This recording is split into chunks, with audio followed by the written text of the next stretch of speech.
নাম দিয়ে কোনো কাজ হবে না, বংশ দিয়েও কোনো লাভ হবে না, অর্থ বিত্ত কর্তৃত্ব ক্ষমতা নেতৃত্ব দিয়ে কোনো কাজ হবে না। বংশ দিয়ে যদি কাজই হতো, আমার নবীর বংশের মানুষ ছিল আবু জেহেল, আবু লাহাবরা, আবু তালেব আমার নবীর বংশের মানুষ হওয়ার পরেও জান্নাতের তারা সুঘ্রাণ পাবে না, জান্নাতের তারা কোনো গন্ধ পাবে না। কারণ তাদের বংশ ঠিক থাকলেও যেটা ঠিক নাই তার নাম হলো ঈমান। ঈমানটা আগে ঠিক থাকতে হবে। বাবার পরিচয় দিয়ে সন্তান যদি জান্নাত পেতে চায়, সন্তান যদি জান্নাত পেয়ে যেত, তাহলে নূহ আলাইহিস সালাতু ওয়াস সালামের ছেলে কেনান জান্নাত পেয়ে যেত।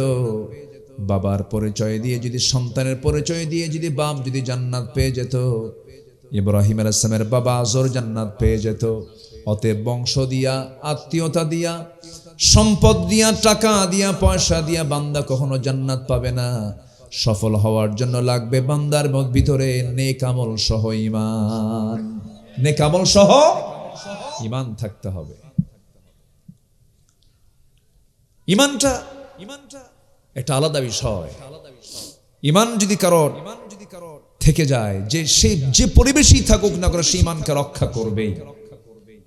আমার মায়ের আমার আলোচনা শুনছেন কিনা জানি না, ঈমান যদি কারো মজবুত হয়, যে কোনো পরিবেশে সে ঈমানটাকে ধরে রাখবে। কিন্তু আমার দেশের ঈমানদারদের যে হাল, এক কাপ চা পাইলে পরে সিদ্ধান্ত পাল্টায় ফেলে। কি আসতে কোন কেন? এক কাপ চা পাইছে, সিদ্ধান্তই চেঞ্জ। এমন ঈমান দুর্বল। রাগ করতেছেন নাকি আপনারা? আমরা কথা বলতে গেলেই তো আবার আমাদের পেছনে খুব স্টাডি, খুব গবেষণা করে, তদন্ত করে খুব। তারা মসজিদে এসে রাজনৈতিক বক্তব্য দিবেন, মাহফিলের মঞ্চে এসে ভোট চাবেন, নিজের দলীয় পরিচয় দিবেন, সব বলবেন, কিন্তু আমরা কিচ্ছু বলতে পারবো না। আমরা কি করব? আমাদেরকে বলা হয় হুজুর আকাশ আর কবর নিয়ে কথা কবেন, দুনিয়া আমরা দেখব, আমরা মদের দোকান দেব, আপনারা দোয়া করে আসবেন। কি আমার কথা কি বুঝতেছেন? এই জাতীয় একটা চিন্তা সবার ভিতরে। বহুদিন আগে এক মাহফিলে আমি গেছি ওয়াজ করতে, মেবি এটা হবে কুষ্টিয়ার দিকে। তো এক বাসায় বসে আছি, ছোট্ট একটা বাচ্চা, 8 থেকে 10 বছর বয়স, আমার দিকে চেয়ে আছে, কিন্তু মনটা খুব খারাপ, মানে মুখে কোনো হাসি নাই, আমার দিকে খুব বিরক্তির ভাবে সে চেয়ে আছে। আমি বললাম, আব্বু তুমি আমার দিকে এরকম করে চেয়ে আছে কেন? কারণটা কি? এরকম করে চেয়ে আছে কেন? তো সে আমাকে বলতেছে, হুজুর ভাবছিলাম হুজুররা ভালো মানুষ, কিন্তু হুজুররা তো ভালো মানুষ না। কেন? হুজুররা বিয়ে করে আবার বাচ্চা হয়। কি কথা কি বুঝতেছেন? ছোট্ট বাচ্চা বলতেছে হুজুররা বিয়ে করে আবার বাচ্চাও হয়, মানে ওর চিন্তা হলো হুজুররা বিয়ে করবে কেন, আর বাচ্চা কাচ্চা হবে কেন? মা লিহাদা রাসূল ইয়ামশি ফিল আসওয়াক ওয়া ইয়াকুলু তুআম। এটা কেমন রাসূল? বাজারেও যায় আবার খাবারও খায়। আমার রাসূল কিনে এই জাতীয় তারা কমেন্ট করত। সম্মানিত ভাইয়েরা, আপনি বরঙ্গেল বাজার থেকে মানিকগঞ্জ যাবেন, হুন্ডায় চড়েছেন, কিন্তু বাইকে হুন্ডায় চড়ে আপনি যাওয়ার পথে খাদে পড়ে আপনার হাতের কবজি ভেঙে গেল। আপনি ডাক্তারের কাছে শরণাপন্ন হলেন, ডাক্তার বলে দিল আপনার চিকিৎসা লাগবে, এটাকে সুন্দর করে ব্যান্ডেজ করতে হবে। রোগী যদি বলে, ডাক্তার আমার মাথা থেকে পা পর্যন্ত প্রত্যেকটা অংশে আপনি আপনার হাত লাগান, কিন্তু হাতের কবজিতে আপনার হাত লাগাবেন না, বলেন তো ওর হাত কি সারবে? ভাঙ্গা সারবে? ভাঙ্গা সারার জন্য আগে ভাঙ্গা জায়গায় আগে হাত দিতে হবে, তাহলে চাঙ্গা হবে। তো সামাজিক যে ক্রাইসিস গুলো, সমাজের মধ্যে যে সমস্ত সমস্যাগুলো আছে, সেই সমস্যাগুলোই যদি আমরা সমাধানের জন্য যদি কোরআনকে নিয়ে যদি না বসি, ওই আলোচনার কোনো হক আদায় হবে না। রাগ করতেছেন মনে হয়। সম্মানিত ভাইয়েরা, সম্মানিত বন্ধুগণ, আমরা শুধু একটা কথা বলতে চাই, সেটা হলো জীবনের এমন কোনো কাজ নাই যে কাজে ইসলাম নাই। প্রত্যেকটা কাজে ইসলাম আছে না নয়? আছে। ইসলামকে মাইনাস করে আপনি যে কাজে করতে যাবেন, এটা হবে কুফরি। এটা হবে কি? কুফরি। আমরা ইসলামকে সাথে নিয়ে সমস্ত কাজ করব। জোরে বলি ইনশাআল্লাহ। মদের দোকান দিবেন কি বইলা বিসমিল্লাহ কয়া। যে কাজে ইসলাম অনুমোদন দেয়নি সেই কাজে একজন মুসলমান অংশগ্রহণ করতে পারে। এক নম্বর শর্ত হচ্ছে নেক আমল সহ আমরা ঈমান আনবো। সফলতা কে দিবেন? আল্লাহ দিবেন। দেখেন না আসিয়া আলাইহিস সালাতু ওয়াস সালাম কি সফলতা অর্জন করতে পেরেছেন। আল্লাহু আকবার। আসিয়ার স্বামীকে বলেন কে? কে বলেন? ফেরাউন। তিনি কি কপাল পোড়া? না। অনেকে বিপদে পড়লে পরে অনেকে বলে ও কি ভালো, এই জন্যই তো বিপদ হয়েছে। মাইয়ুরিদিল্লাহু বিহি খায়রান ইউসিব মিনহু, আল্লাহ যাকে চান, যার কল্যাণ চান, তাকে বিপদে ফেলে দেন। আসিয়া আলাইহিস সালাতু ওয়াস সালাম এত বড় একজন দামি মহিলা ছিলেন, স্বামীর দিক থেকে তিনি অসুখী ছিলেন, স্বামীটা কাফের ছিল। আবার মারিয়াম আলাইহিস সালাতু ওয়াস সালামের দিকে তাকান, তিনি সন্তানের মা ছিলেন কিন্তু তার কপালে স্বামী জোটে নাই। ওইদিকে আম্মা জান আয়েশা সিদ্দিকার দিকে তাকান, আল্লাহ রাব্বুল আলামিন এত দামি নারী হিসেবে তাকে কবুল করে নিয়েছেন, তার শানে আল্লাহ রাব্বুল আলামিন কোরআন শরীফের আয়াত নাজিল করেছেন। অথচ আল্লাহ রাব্বুল আলামিন তার জীবনে তিনি কোন সন্তানের মুখ থেকে মা ডাক শুনতে পারেন নাই, তিনি মা হতে পারেন নাই। আম্মা জান আয়েশা মা হতে পারেন নাই। আসিয়া আলাইহিস সালাতু ওয়াস সালাম ভালো স্বামী পান নাই। মারিয়াম আলাইহিস সালাতু ওয়াস সালাম তো স্বামী পানই নাই। আবার আম্মা জান খাদিজার দিকে তাকান, আল্লাহ রাব্বুল আলামিন তাকে ছোট্ট অবস্থায় তিনটা ছেলে সন্তান দান করেছেন। শৈশবেই তারা দুনিয়া থেকে বিদায় নিয়েছেন। আম্মা জান খাদিজা সন্তান পর হারিয়ে ফেলেছেন। এদিকে আম্মা জান আয়েশার কথা বললাম, মারিয়ামের কথা বললাম, আসিয়ার কথা বললাম। এই যে মহিয়সী নারীগুলো কিয়ামত পর্যন্ত এমন দামি নারীকের দুনিয়াতে আসবে নাকি বলেন? তাহলে এই যে মহিলাদের ভিতরে যে অসম্পূর্ণ ছিল, ইনকমপ্লিট আল্লাহ পাক রেখে দিয়েছেন, এটা কি তাদের গজব নাকি? এটা পরীক্ষা। এটা কি বলেন? পরীক্ষা। তারা পরীক্ষায় ফেল করেছেন না পাশ করেছেন? 3টা 4টা মেয়ে হলে পরে কিছু কিছু বাড়ির মহিলা আছে, আল্লাহ তোমার চোখ কি আছে না নাই? এরকম করে বলে, আল্লাহ তোমার কি চোখ আছে? রহিম মিয়ার বাড়িতে 4টা ছেলে, আমার বাড়িতে 4টা মেয়ে। ওই বাড়ির 2 ছেলে আমার বাড়ির মধ্যে ঢুকায় দিয়ে, আমার বাড়ির 2 মেয়ে ওই বাড়ির মধ্যে ঢুকায় দিলে যে হিসাব অঙ্ক মিলে যায়। অঙ্ক মিলাই কেমনে দেখেন? আসল অঙ্ক কে জানেন? আসতে বলে আসল অঙ্ক কে জানেন? আল্লাহ জানেন। ইমানদার কখনো এগুলো নিয়ে ভাববে না। ইমানদার টিকে থাকবে তার ইমান নিয়ে। আসিয়া আলাইহিস সালাতু ওয়াস সালাম ইমান গ্রহণ করলেন, ইমান আনলেন। ফেরাউনের কানে যায় নাই। ফেরাউনের কান পর্যন্ত যখন এটা পৌঁছে গেল, আস্তে করে এসে বাড়িতে বলতেছে, আসিয়া শুনলাম তুমি নাকি কালিমা গ্রহণ করেছো। তিনি বলেন, শুনবেন কেন? আপনি এখন দেখেন, আশহাদু আল্লা ইলাহা ইল্লাল্লাহ। ফেরাউন বলছে, আসিয়া আমি তোমাকে এত সম্মান দিলাম, আমি হলাম এই ইজিপ্টের, এই মিশরের একমাত্র অবিসংবাদিত নেতা, আমার উপরে কথা বলার মতো একটা মানুষ নেই। সেই লোকের তুমি হচ্ছে বউ, ফার্স্ট লেডি অফ ইজিপ্ট। এই ইজিপ্টের, এই মিশরের তুমি হচ্ছে ফার্স্ট লেডি, আমার পরে তোমার দাম। এত বড় পদ পদবি পেয়েও তুমি আমাকে বাদ দিয়ে, আমার রাষ্ট্রের সিদ্ধান্তকে না জানিয়ে তুমি দিন গ্রহণ করলে, তুমি কি জানো এটার ফলাফল কি হতে পারে? মুস্কি হাসি মেরে বললেন, গোটা পৃথিবীর সকল সম্পদ একদিকে, আমার ইমান একদিকে, আমি ইমানকে লালন করি। আর আমরা 1 কাপ চা পাইলেই সিদ্ধান্ত পাল্টায় ফেলি। আসিয়া আলাইহিস সালাতু ওয়াস সালাম এমন জাতীয় কথা যখন বলে ফেললেন, ফেরাউন রীতিমতো টেনশনে পড়ে গেছে। কারণ দাম্পত্যময় জীবন তো কি করবে, সে সিদ্ধান্ত নিতে পারে না। বৈঠকে বসলো, চূড়ান্ত বৈঠকে বসে গেল। মন্ত্রী পরিষদ নিয়ে বসে কি করা যায়, কি সিদ্ধান্ত নেওয়া যায়। হামান বলে ফেললো, ফেরাউন বুকের শত্রু বড় শত্রু, তোমার বউকে তোমার বেঁচে রাখানো যাবে না, তাকে দুনিয়া থেকে বিদায় করতে হবে। চূড়ান্ত সিদ্ধান্তের কথা যখন জানিয়ে ফেললো ফেরাউন, আসিয়া শোনো, দিন যদি না চেঞ্জ করো, ইমান যদি না পরিবর্তন করে, ইমান যদি না ছেড়ে দাও, রাষ্ট্রের সিদ্ধান্ত চূড়ান্ত হয়ে গেছে, তোমাকে জল্লাদ দিয়ে তোমার মাথা থেকে পা পর্যন্ত করাত দিয়ে চিরে 2 টুকরা করে দেওয়া হবে।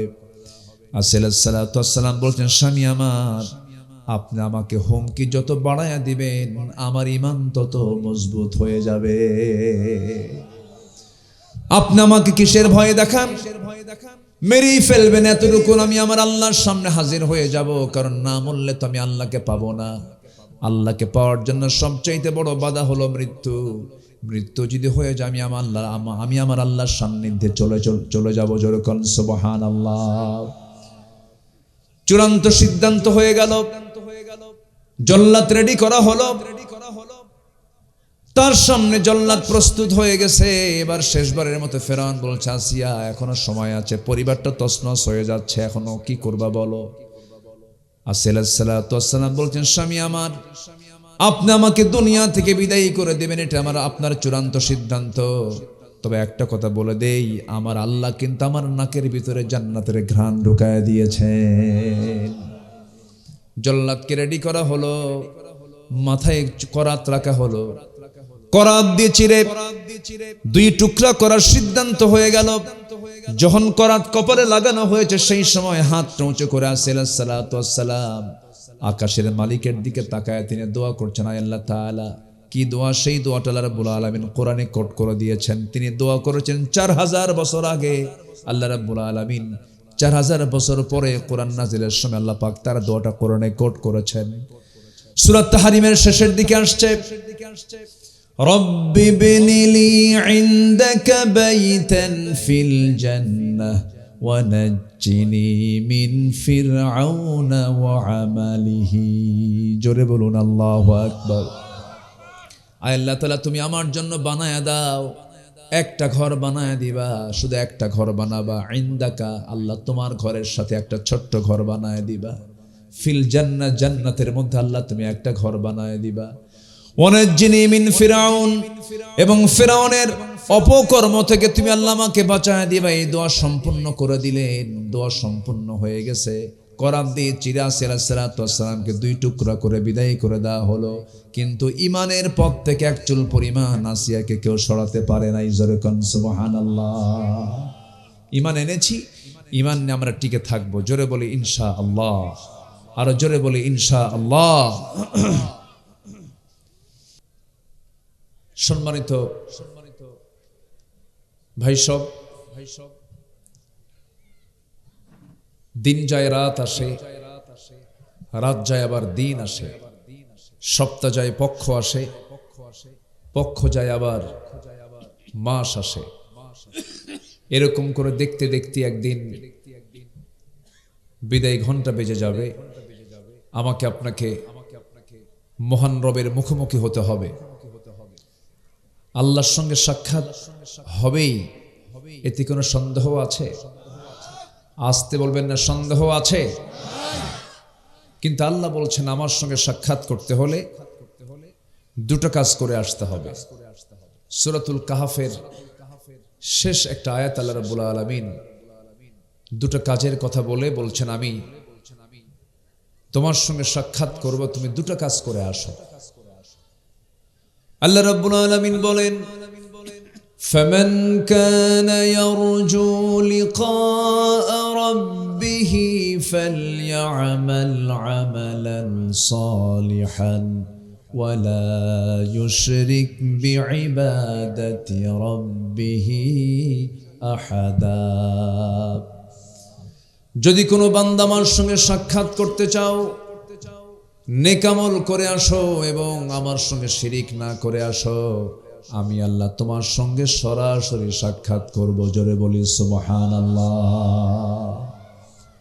আল্লাহর সঙ্গে সাক্ষাৎ কি সবাই চান? সবাইকে সাক্ষাৎ করতে চান তো নাকি? আল্লাহ সাক্ষাৎ করবেন জান্নাতের মধ্যে। জোরে বলি সুবহানাল্লাহ।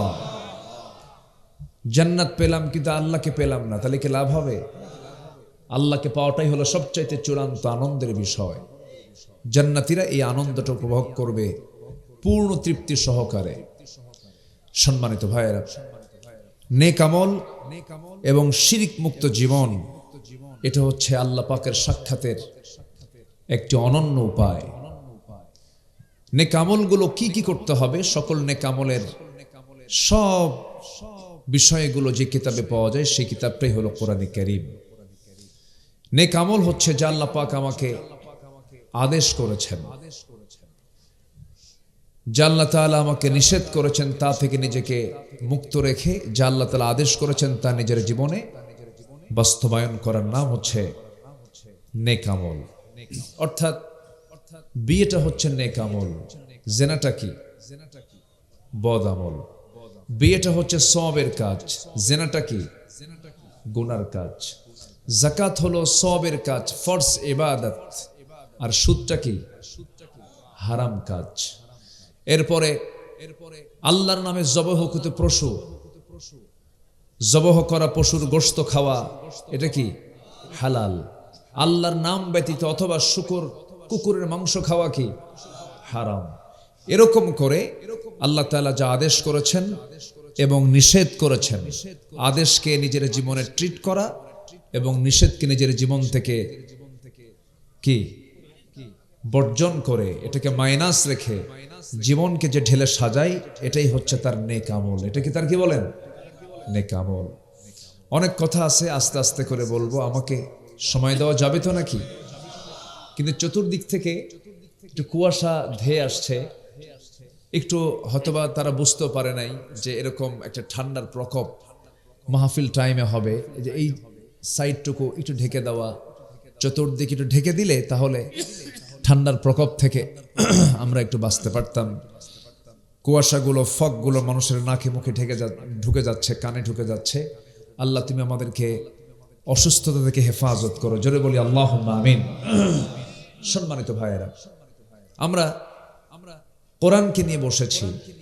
কোরআন এর কথা সবার ভালো লাগবে না, সবাই কিন্তু কোরআন শুনলে পরে সন্তুষ্ট হবে না। একটা মহল আছে যারা কোরআন শুনলে ওদের গায়ে জ্বালা পোড়া করে। আসতে বলবেন না, আছে না নাই? আছে। এই তো আপনাদের পাশে একটা লোকের বাড়ি, টাঙ্গাইলে বাড়ি। সে বলে আমি কেন আমিন কব? আমার জীবনে তো কোনো গুনাই নাই। শোনেন না আপনারা? শোনেন নাই? আমার তো আমিন বলার কোনো দরকারই নেই, আমি আমিন কব কেন? আমি তো নিষ্পাপ, আমার কোনো পাপই নাই। কোন ভাবের মানুষ দেখেন? ভাবের মানুষ অবশ্য মানিকগঞ্জ টাঙ্গাইলের দিকটা বেশি আছে একটু। বহুদিন আগে মানিকগঞ্জে কোন একটা গ্রামে মাহফিল আসছিলাম, তো ঢোকার সঙ্গে সঙ্গে ওই গ্রামে আমাকে একজন বলেন, হুজুর এই গ্রামে তো আপনি ওয়াজ করতে আসছেন, 350 পীর আছে। তো বললাম এতগুলো পীর থাকতে আমার দাওয়াত দিয়েছেন কেন? হুজুর একটাও নামাজ পড়ে না। কি কথা কি বুঝতেছেন আপনারা? সম্মানিত ভাইয়েরা, তাহলে আমাকে আপনাকে নেক আমল করতে হবে। এটা হচ্ছে সবচেয়ে বড় চ্যালেঞ্জ। আল্লাহর সামনে আমাকে অবশ্যই একদিন মুখোমুখি হতেই হবে, এতে কোনো সন্দেহ নাই। আল্লাহ পাক আমাকে তার সামনে হাজির করবেন, কারণ তিনি হচ্ছেন মালিক ইয়াউমিদ্দিন, বিচার দিবসের মালিক। তিনি বিচার করবেন, অবশ্যই বিচার কায়েম হবে। আলাইসাল্লাহু বিআহকামিল হাকিমিন, তিনি বিচার করবেন, তিনি বিচারক। তিনি বিচার করবেন, আমার আপনার নেক আমল বদ আমলগুলোর মূল্যায়ন করবেন। ভালো করলে ভালো পাবো, মন্দ করলে মন্দ পেয়ে যাব। আসুন আমরা মূল আলোচনার দিকে আস্তে আস্তে চলে যাচ্ছি। আমরা যে কোরআনটা দেখতে পাচ্ছি, এই কোরআন কি এই 20, 30, 50, 100 বছর এর মধ্যেকার কিতাব? এটা না। কোরআন সেই যুগে নাজিল হয়েছে যে যুগে এই মাইক ছিল না, লাইট ছিল না, প্রযুক্তির কোনো কিছুই ছিল না, ছিল না কোনো বিমান, কোনো সাবমেরিন, কোনো আধুনিক কোনো যন্ত্রপাতি, প্রযুক্তির কোনো উপস্থিতি সেই সময় ছিল না। আল্লাহ রাব্বুল আলামিন আজ থেকে সেই 1500 বছর আগে কোরআন নাজিল করেছেন। প্রযুক্তির এই চরম উৎকর্ষ সাধনের যুগেও কোরআনের ভিতরে চুল পরিমাণ কোনো ভুল কেউ কি ধরতে পেরেছে? আসতে বলবেন না, ধরতে পেরেছে? সম্ভব? সম্ভব না। ধরতে আসলে সেই তার নিজের ভুল ধরতে পারবে, কিন্তু কোরআনের ভুল ধরতে পারবে না। এটা এমন একটি চ্যালেঞ্জপূর্ণ কিতাব যা আল্লাহ তাআলা এর মধ্যে সবকিছু বলে দিয়েছেন। এমন কোনো তথ্য নাই যা এর মধ্যে নাই। আল্লাহু আকবার। আপনি কোন দিক থেকে প্রশ্ন করবেন, আপনি সব দিকের সব আলোচনা আল্লাহ পাক এর মধ্যে কোট করে দিয়েছেন। ফিজিক্স কেমিস্ট্রির উপর আল্লাহ পাক শতাধিক আয়াত দিয়েছেন, রাষ্ট্রনীতি নিয়ে কথা বলেছেন, অর্থনীতি নিয়ে কথা বলেছেন, অর্থাৎ মানব জীবনের জন্য যা কিছু প্রয়োজন সব আয়োজন আল্লাহ পাক এই কিতাবের মধ্যে সব কিছু উপস্থিত করে দিয়েছেন। এবং আল্লাহ বান্দাকে বলছেন, বান্দা এটা তোমার জন্য যথেষ্ট। যেরকম সুবহানাল্লাহ, তিবিয়ানাল লিকুল্লি শাই, তোমার জন্য এটা যথেষ্ট, আর এর বাইরে কোনো কিছু লাগবে না। এটা কার কথা? আল্লাহর কথা। কোরআন তো তিনি নাজিল করেছেন যিনি আকাশ সৃষ্টি করেছেন, যিনি সূর্য সৃষ্টি করেছেন, সেই সূর্যের মালিকের পক্ষ থেকে কোরআন এসেছে। এটা ছোটখাটো কোনো বিষয় নয়। আমার আল্লাহ কি ছোট? আল্লাহ রাব্বুল আলামিন বলেন, তার পরিচয়টা কি তিনি নিজেই দিচ্ছেন। তাবারাকাল্লাযী জাআলা ফিস সামাই বুরুজান ওয়া জাআলা ফিহা সিরাজান ওয়া কমারান মুনীরা وهو الذي جعل الليل والنهار خلفة لمن أراد أن يذكر أو أراد شكورا। অতীব মহান সেই বরকতময় প্রভু যিনি আকাশে অসংখ্য গ্রহ রাজি সেট করেছেন, সেখানে রেখেছেন প্রদীপ্ত সূর্য এবং আলোকিত চাঁদ। তিনি সেই মহান প্রভু যিনি রাতকে দিনের খিলফা করেছেন, স্থলাভিষিক্ত করেছেন। দিনের মধ্যে রাত ঢুকান, রাতের মধ্যে দিন ঢুকান। শীতের রাতকে টেনে লম্বা বানায় দেন, গরমের রাতকে আল্লাহ রাব্বুল আলামিন ছোট্ট বানায় দেন। ক্ষমতাকার, ক্ষমতাকার। জোয়ারের মালিককে, ভাটার মালিককে, আহ্নিক গতির মালিককে, বার্ষিক গতির মালিককে, ঝড় সাইক্লোন দেন কে, ভূমিকম্প দেন কে, ভূমিকম্প দেওয়ার মালিক কে? ভূমিকম্প কেন হয় বলেন? হ্যাঁ, পাপের কারণে। কার পাপের কারণে? হ্যাঁ বলেন। হ্যাঁ, ভূমিকম্প এটা চলমান প্রক্রিয়া বটে। এটা সায়েন্স বলছে এটা চলমান প্রক্রিয়া। প্লেট নড়াচড়া করে, প্রাকৃতিক একটা ন্যাচারাল দিক থেকে আল্লাহ পাক এটাকে মাঝে মাঝে একটু নাড়া দেন। তবে এই নাড়ার পরিমাণটা আগে বেশি ছিল, যখন পৃথিবীতে মানুষ ছিল না।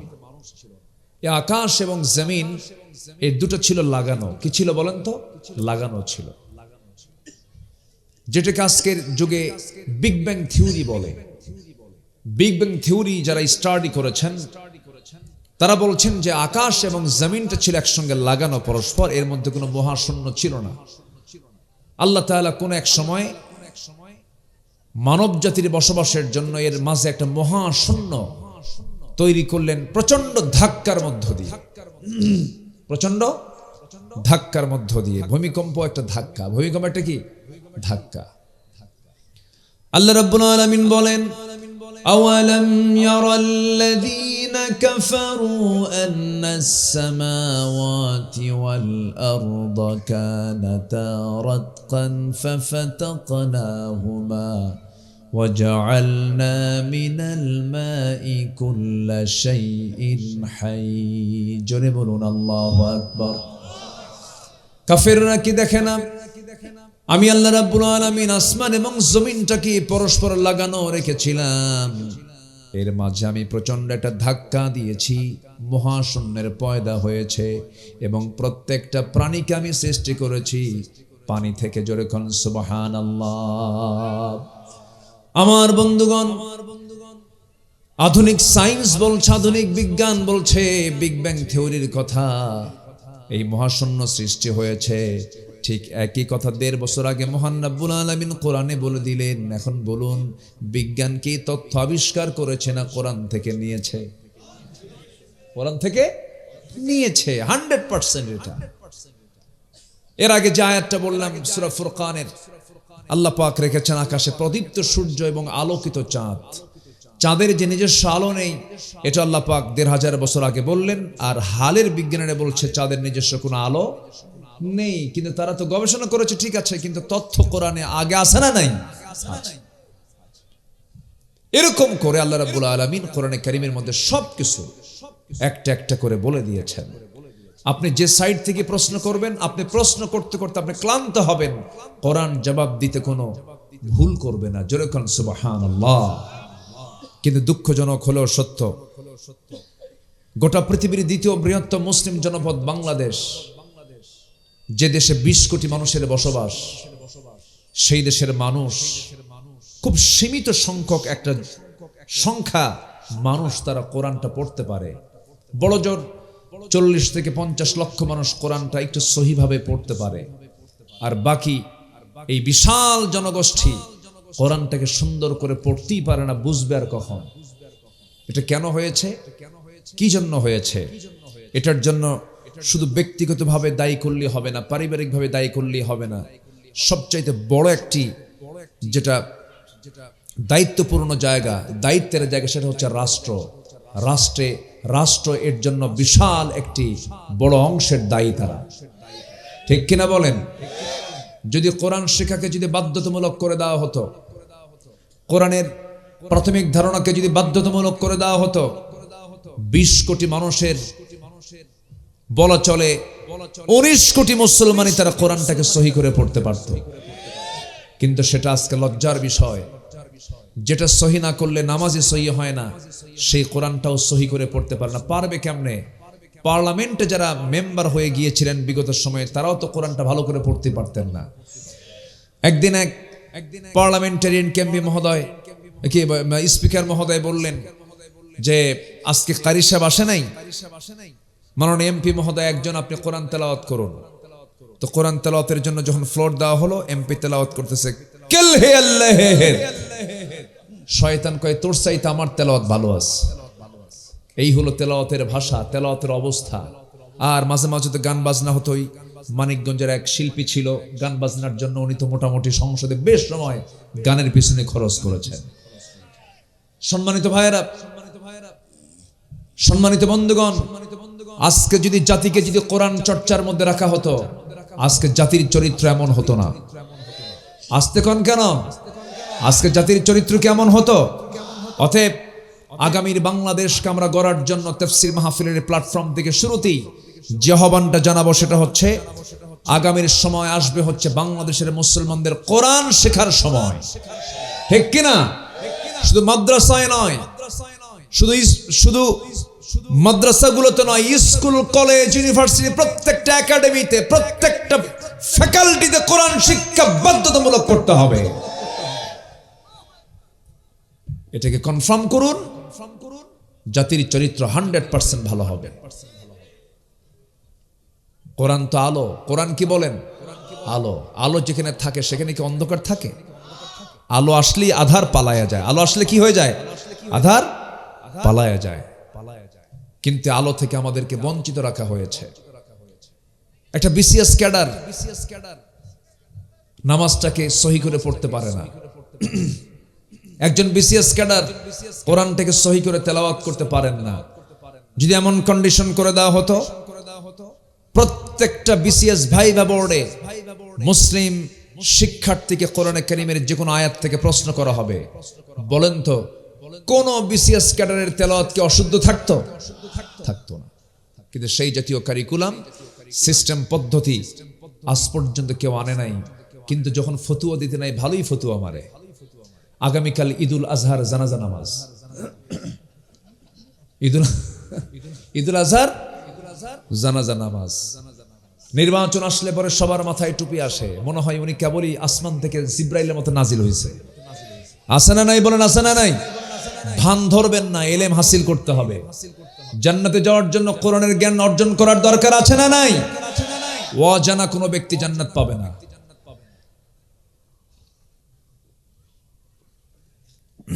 প্রচন্ড বাতাস ধাক্কা মারতেছে, ঠান্ডাগুলো আসতেছে। আপনাদের কষ্ট হচ্ছে না তো? কি শুনতে রাজি আছেন তো কথা? ইনশাআল্লাহ আল্লাহ কবুল করুন, জোরে বলে আমিন। অতএব আমার প্রথম আহ্বান হলো, আমাদের পরিবারকে আমরা কোরআন দিয়ে সাজাবো। রাজি আছেন তো ইনশাআল্লাহ? বাড়িতে ঘুম থেকে উঠে প্রথম কাজ হবে ফজরের নামাজ কি দিয়া? তেলাওয়াত হবে কি দিয়া বলেন? কোরআন দিয়ে। দিন শুরু হবে কোরআন দিয়ে, নামাজ দিয়ে। আল্লাহর কসম করে বলি ওই বাড়ি হবে জান্নাতের টুকরা। জোরে বলি সুবহানাল্লাহ, আরো জোরে বলি সুবহানাল্লাহ। আসুন ধীরে ধীরে আমরা মূল আলোচনার দিকে চলে যাই। আমরা যে কোনো কাজে সফলতা চাই না ব্যর্থতা চাই? বলেন বলেন। ব্যবসায় নেমেছি, কি চাই? সফলতা। পড়াশোনা করতে শুরু করেছি, কি চাই? সফলতা। চাকরি করতে বসেছি, কি চাই? সফলতা। প্রত্যেকটা কাজে আমরা সফল হলে খুশিও হই। আল্লাহ তাআলা বলছেন, বান্দা কিছু কাজ আছে যে কাজগুলো তুমি পূরণ করলে পরে তুমি সফলতা অর্জন করতে পারবে। সফলতার কিছু শর্ত আল্লাহ পাক বান্দাকে বলে দিয়ে বলছেন, এই সফলতা যদি অর্জন করতে পারো এটাই হচ্ছে মহা সফলতা। জোরে বলেন সুবহানাল্লাহ। সফলতার শর্ত হলো মোটামুটি 9টা। বলেন তো কয়টা? বলেন তো 9টা। এই 9টা পয়েন্ট আমি কিছু কথা বলতে চাচ্ছি। আল্লাহ পাক সবাইকে আমলের নিয়তে শোনার তৌফিক দান করুন। আমি এর আগে এই মাহফিলে এসেছিলাম একবার, না আমি জানি না জিওক ভাই আসছিলাম 2018-তে আমি একবার এসেছিলাম, আমার মনে নেই। পরে আমার এখানে আসার পর আমার হালকা হালকা মনে হচ্ছে যে আমি এখানে একবার এসেছিলাম। আল্লাহ পাক আমাকে আবার নিয়ে আসালেন। এর মাঝে কত মানুষের বিদায় হয়েছে। আল্লাহ পাক আমাকে আপনাকে বাঁচিয়ে রেখেছেন, বলি আলহামদুলিল্লাহ। এর চাইতে বড় আর কি চাই ভাই? সুস্থ আছি, ভালো আছি, নিরাপদে আছি, এর চাইতে বড় পাওয়ার কিছু আছে বলেন তো? কিচ্ছু নেই। তো সফল হওয়ার জন্য কিছু শর্ত আছে। এই শর্ত যদি আমরা পূরণ করতে পারি দুনিয়াতেও সফল, আখিরাতেও আমরা সফল হব। জোরে বলি ইনশাআল্লাহ। 9টা শর্ত। কয়টা বলেন তো? আমি একটাও কি বলেছি? আমি একটা একটা করে আজকে বলবো, সবাই মনোযোগ দিয়ে শুনবেন। আল্লাহ পাক আমলের নিয়তে শোনার তৌফিক দান করুন। আল্লাহ রাব্বুল আলামিন বলেন, ইন্নাল্লাযীনা আমানু ওয়া আমিলুস সালিহাতি লাহুম জান্নাতুন তাজরি মিন তাহতিহাল আনহার যালিকাল ফাওজুল কাবীর। জোরে বলুন আল্লাহু আকবার। নাম্বার 1 হলো নেক আমল সহ ঈমান আনা। যারা নেক আমল সহ ঈমান যারা আনবে, আল্লাহ রাব্বুল আলামিন বলেন তাদের জন্য এমন জান্নাত রেখে দিয়েছি যে জান্নাতের নিচ দিয়ে নহর প্রবাহিত। জান্নাতের ভিতরে 4টা নহর থাকবে, মধুর নহর, দুধের নহর, শরাবের নহর, পানির নহর থাকবে। এই 4টা নহর দুনিয়াতেও আছে, দুধও আছে, পানিও আছে, মধু আছে, আবার পচা শরাবও আছে। কিন্তু দুনিয়ার শরাব পান করলে পরে মাতাল হয়ে যায়, লিভার পচে যায়, চোখ নষ্ট হয়ে যায়। কিন্তু জান্নাতের যে শরাব একবার পান করবে, আল্লাহ রাব্বুল আলামিন বলেন তার জীবন যৌবন ডাবল ডাবল হয়ে যাবে। জোরে কোন সুবহানাল্লাহ। দুনিয়ার মধু পান করলে পরে বুড়া বুড়া হয়ে যায়, দুনিয়ার পানি পান করলে পরে বৃদ্ধ মানুষ আরো বৃদ্ধ হয়ে যায়। কিন্তু জান্নাতের মধ্যে মহান রাব্বুল আলামিন যে পানি বান্দাকে পান করাবেন, ওই যে পানি পান করলো জীবনে কোনোদিন সেই ব্যক্তি আর কোনোদিন বুড়া হবে না। জোরে কোন সুবহানাল্লাহ। সেই জান্নাতের প্রস্রবণগুলো আল্লাহ পাক রেখে দিয়েছেন কার জন্য? যারা ঈমান আনবে নেক আমল সহ। ঈমান আছে আমল নেই হবে না, আমল আছে ঈমান নেই তাও হবে না। ঈমানও লাগবে, আমলও লাগবে। আমার দেশে বহু লোকের নামই আছে ঈমান আলী। কি নাম? ঈমান আলী, কিন্তু নামাজ পড়ে না। আছে কিনা বলেন? নাম হলো ফজর আলী। ঘুম থেকে ওঠে সকাল 10টায়। নাম কি রাখছে? ফজর আলী। নাম হলো আতর আলী। গোটা গায়ে গাজার গন্ধ। আছে না নাই বলেন? নাম হচ্ছে বাদশা মিয়া, ভিক্ষা করে। আছে কিনা? নাম হলো খোকা মিয়া, বয়স 80 বছর। নাম হলো রমজান আলী, দুপুরবেলা ভাত খায় রমজান মাসে। নাম দিয়ে কোনো কাজ হবে না, বংশ দিয়েও কোনো লাভ হবে না, অর্থ বিত্ত কর্তৃত্ব ক্ষমতা নেতৃত্ব দিয়ে কোনো কাজ হবে না। বংশ দিয়ে যদি কাজই হতো, আমার নবীর বংশের মানুষ ছিল আবু জেহেল, আবু লাহাবরা, আবু তালেব আমার নবীর বংশের মানুষ হওয়ার পরেও জান্নাতের তারা সুঘ্রাণ পাবে না, জান্নাতের তারা কোনো গন্ধ পাবে না। কারণ তাদের বংশ ঠিক থাকলেও যেটা ঠিক নাই তার নাম হলো ঈমান। ঈমানটা আগে ঠিক থাকতে হবে। বাবার পরিচয় দিয়ে সন্তান যদি জান্নাত পেতে চায়, সন্তান যদি জান্নাত পেয়ে যেত, তাহলে নূহ আলাইহিস সালাতু ওয়াস সালামের ছেলে কেনান জান্নাত পেয়ে যেত। বাবার পরিচয় দিয়ে যদি, সন্তানের পরিচয় দিয়ে যদি বাপ যদি জান্নাত পেয়ে যেত, ইব্রাহিম আলাইহিস সালামের বাবা আজর জান্নাত পেয়ে যেত। অতএব বংশ দিয়া, আত্মীয়তা দিয়া, সম্পদ দিয়া, টাকা দিয়া, পয়সা দিয়া বান্দা কখনো জান্নাত পাবে না। সফল হওয়ার জন্য লাগবে বান্দার ভিতরে নেক আমল সহ ঈমান। নেক আমল সহ ঈমান থাকতে হবে।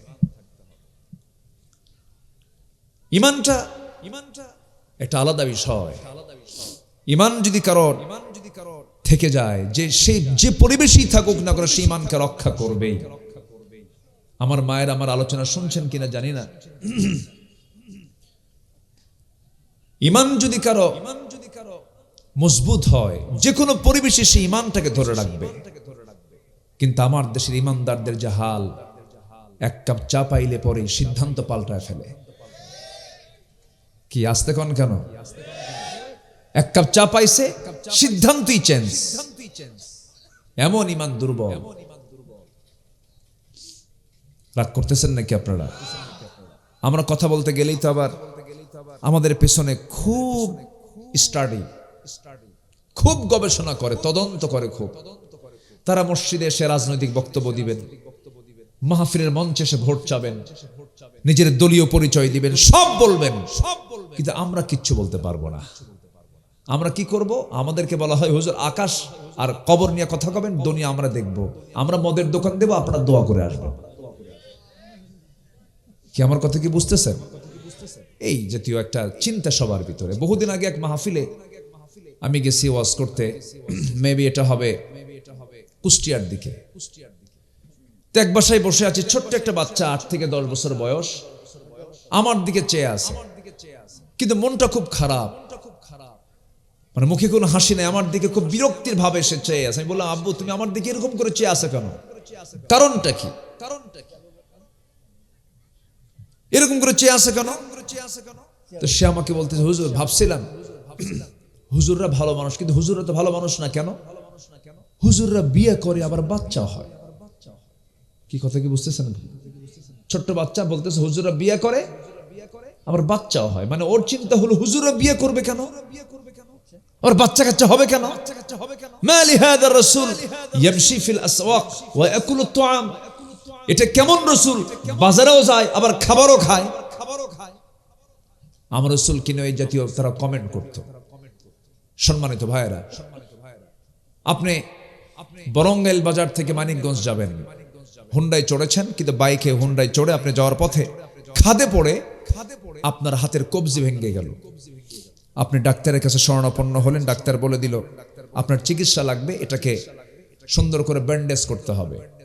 রোগী যদি বলে, ডাক্তার আমার মাথা থেকে পা পর্যন্ত প্রত্যেকটা অংশে আপনি আপনার হাত লাগান, কিন্তু হাতের কবজিতে আপনার হাত লাগাবেন না, বলেন তো ওর হাত কি সারবে? ভাঙ্গা সারবে?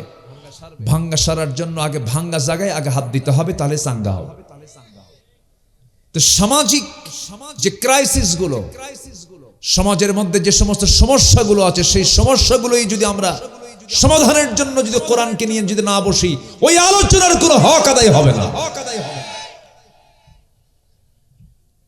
রাগ করতেছেন মনে হয়। সম্মানিত ভাইয়েরা, সম্মানিত বন্ধুগণ, আমরা শুধু একটা কথা বলতে চাই, সেটা হলো জীবনের এমন কোনো কাজ নাই যে কাজে ইসলাম নাই। প্রত্যেকটা কাজে ইসলাম আছে না নয়? আছে। ইসলামকে মাইনাস করে আপনি যে কাজে করতে যাবেন, এটা হবে কুফরি। এটা হবে কি? কুফরি। আমরা ইসলামকে সাথে নিয়ে সমস্ত কাজ করব। জোরে বলি ইনশাআল্লাহ। মদের দোকান দিবেন কি বইলা? বিসমিল্লাহ কয়া। যে কাজে ইসলাম অনুমোদন দেয়নি, সেই কাজে একজন মুসলমান অংশগ্রহণ করতে পারে। এক নম্বর শর্ত হচ্ছে নেক আমল সহ আমরা ঈমান আনবো। সফলতা কে দিবেন? আল্লাহ দিবেন। দেখেন না, আসিয়া আলাইহিস সালাতু ওয়াস সালাম কি সফলতা অর্জন করতে পেরেছেন, আল্লাহু আকবার। আসিয়ার স্বামীকে বলেন, কে কে বলেন? ফেরাউন। তিনি কি কপাল পোড়া? না। অনেকে বিপদে পড়লে পরে অনেকে বলে ও কি ভালো, এই জন্যই তো বিপদ হয়েছে। মাইয়ুরিদিল্লাহু বিহি খায়রান ইউসিব মিনহু, আল্লাহ যাকে চান, যার কল্যাণ চান, তাকে বিপদে ফেলে দেন। আসিয়া আলাইহিস সালাতু ওয়াস সালাম এত বড় একজন দামি মহিলা ছিলেন, স্বামীর দিক থেকে তিনি অসুখী ছিলেন, স্বামীটা কাফের ছিল। আবার মারিয়াম আলাইহিস সালাতু ওয়াস সালামের দিকে তাকান, তিনি সন্তানের মা ছিলেন, কিন্তু তার কপালে স্বামী জোটে নাই। ওইদিকে আম্মা জান আয়েশা সিদ্দিকার দিকে তাকান, আল্লাহ রাব্বুল আলামিন এত দামি নারী হিসেবে তাকে কবুল করে নিয়েছেন, তার শানে আল্লাহ রাব্বুল আলামিন কোরআন শরীফের আয়াত নাজিল করেছেন। অথচ আল্লাহ রাব্বুল আলামিন তার জীবনে তিনি কোন সন্তানের মুখ থেকে মা ডাক শুনতে পারেন নাই, তিনি মা হতে পারেন নাই। আম্মা জান আয়েশা মা হতে পারেন নাই। আসিয়া আলাইহিস সালাতু ওয়াস সালাম ভালো স্বামী পান নাই। মারিয়াম আলাইহিস সালাতু ওয়াস সালাম তো স্বামী পানই নাই। আবার আম্মা জান খাদিজার দিকে তাকান, আল্লাহ রাব্বুল আলামিন তাকে ছোট্ট অবস্থায় তিনটা ছেলে সন্তান দান করেছেন, শৈশবেই তারা দুনিয়া থেকে বিদায় নিয়েছেন। আম্মা জান খাদিজা সন্তান পর হারিয়ে ফেলেছেন। এদিকে আম্মা জান আয়েশার কথা বললাম, মারিয়ামের কথা বললাম, আসিয়ার কথা বললাম। এই যে মহিয়সী নারীগুলো কিয়ামত পর্যন্ত এমন দামি নারীকের দুনিয়াতে আসবে নাকি বলেন? তাহলে এই যে মহিলাদের ভিতরে যে অসম্পূর্ণ ছিল, ইনকমপ্লিট আল্লাহ পাক রেখে দিয়েছেন, এটা কি তাদের গজব নাকি? এটা পরীক্ষা। এটা কি বলেন? পরীক্ষা। তারা পরীক্ষায় ফেল করেছেন না পাশ করেছেন? 3-4টা মেয়ে হলে পরে কিছু কিছু বাড়ির মহিলা আছে, আল্লাহ তোমার চোখ কি আছে না নাই, এরকম করে বলে, আল্লাহ তোমার কি চোখ আছে?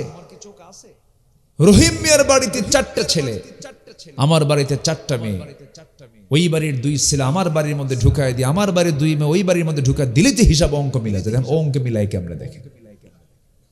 আসল অঙ্ক কে জানেন? আসতে বলে আসল অঙ্ক কে জানেন?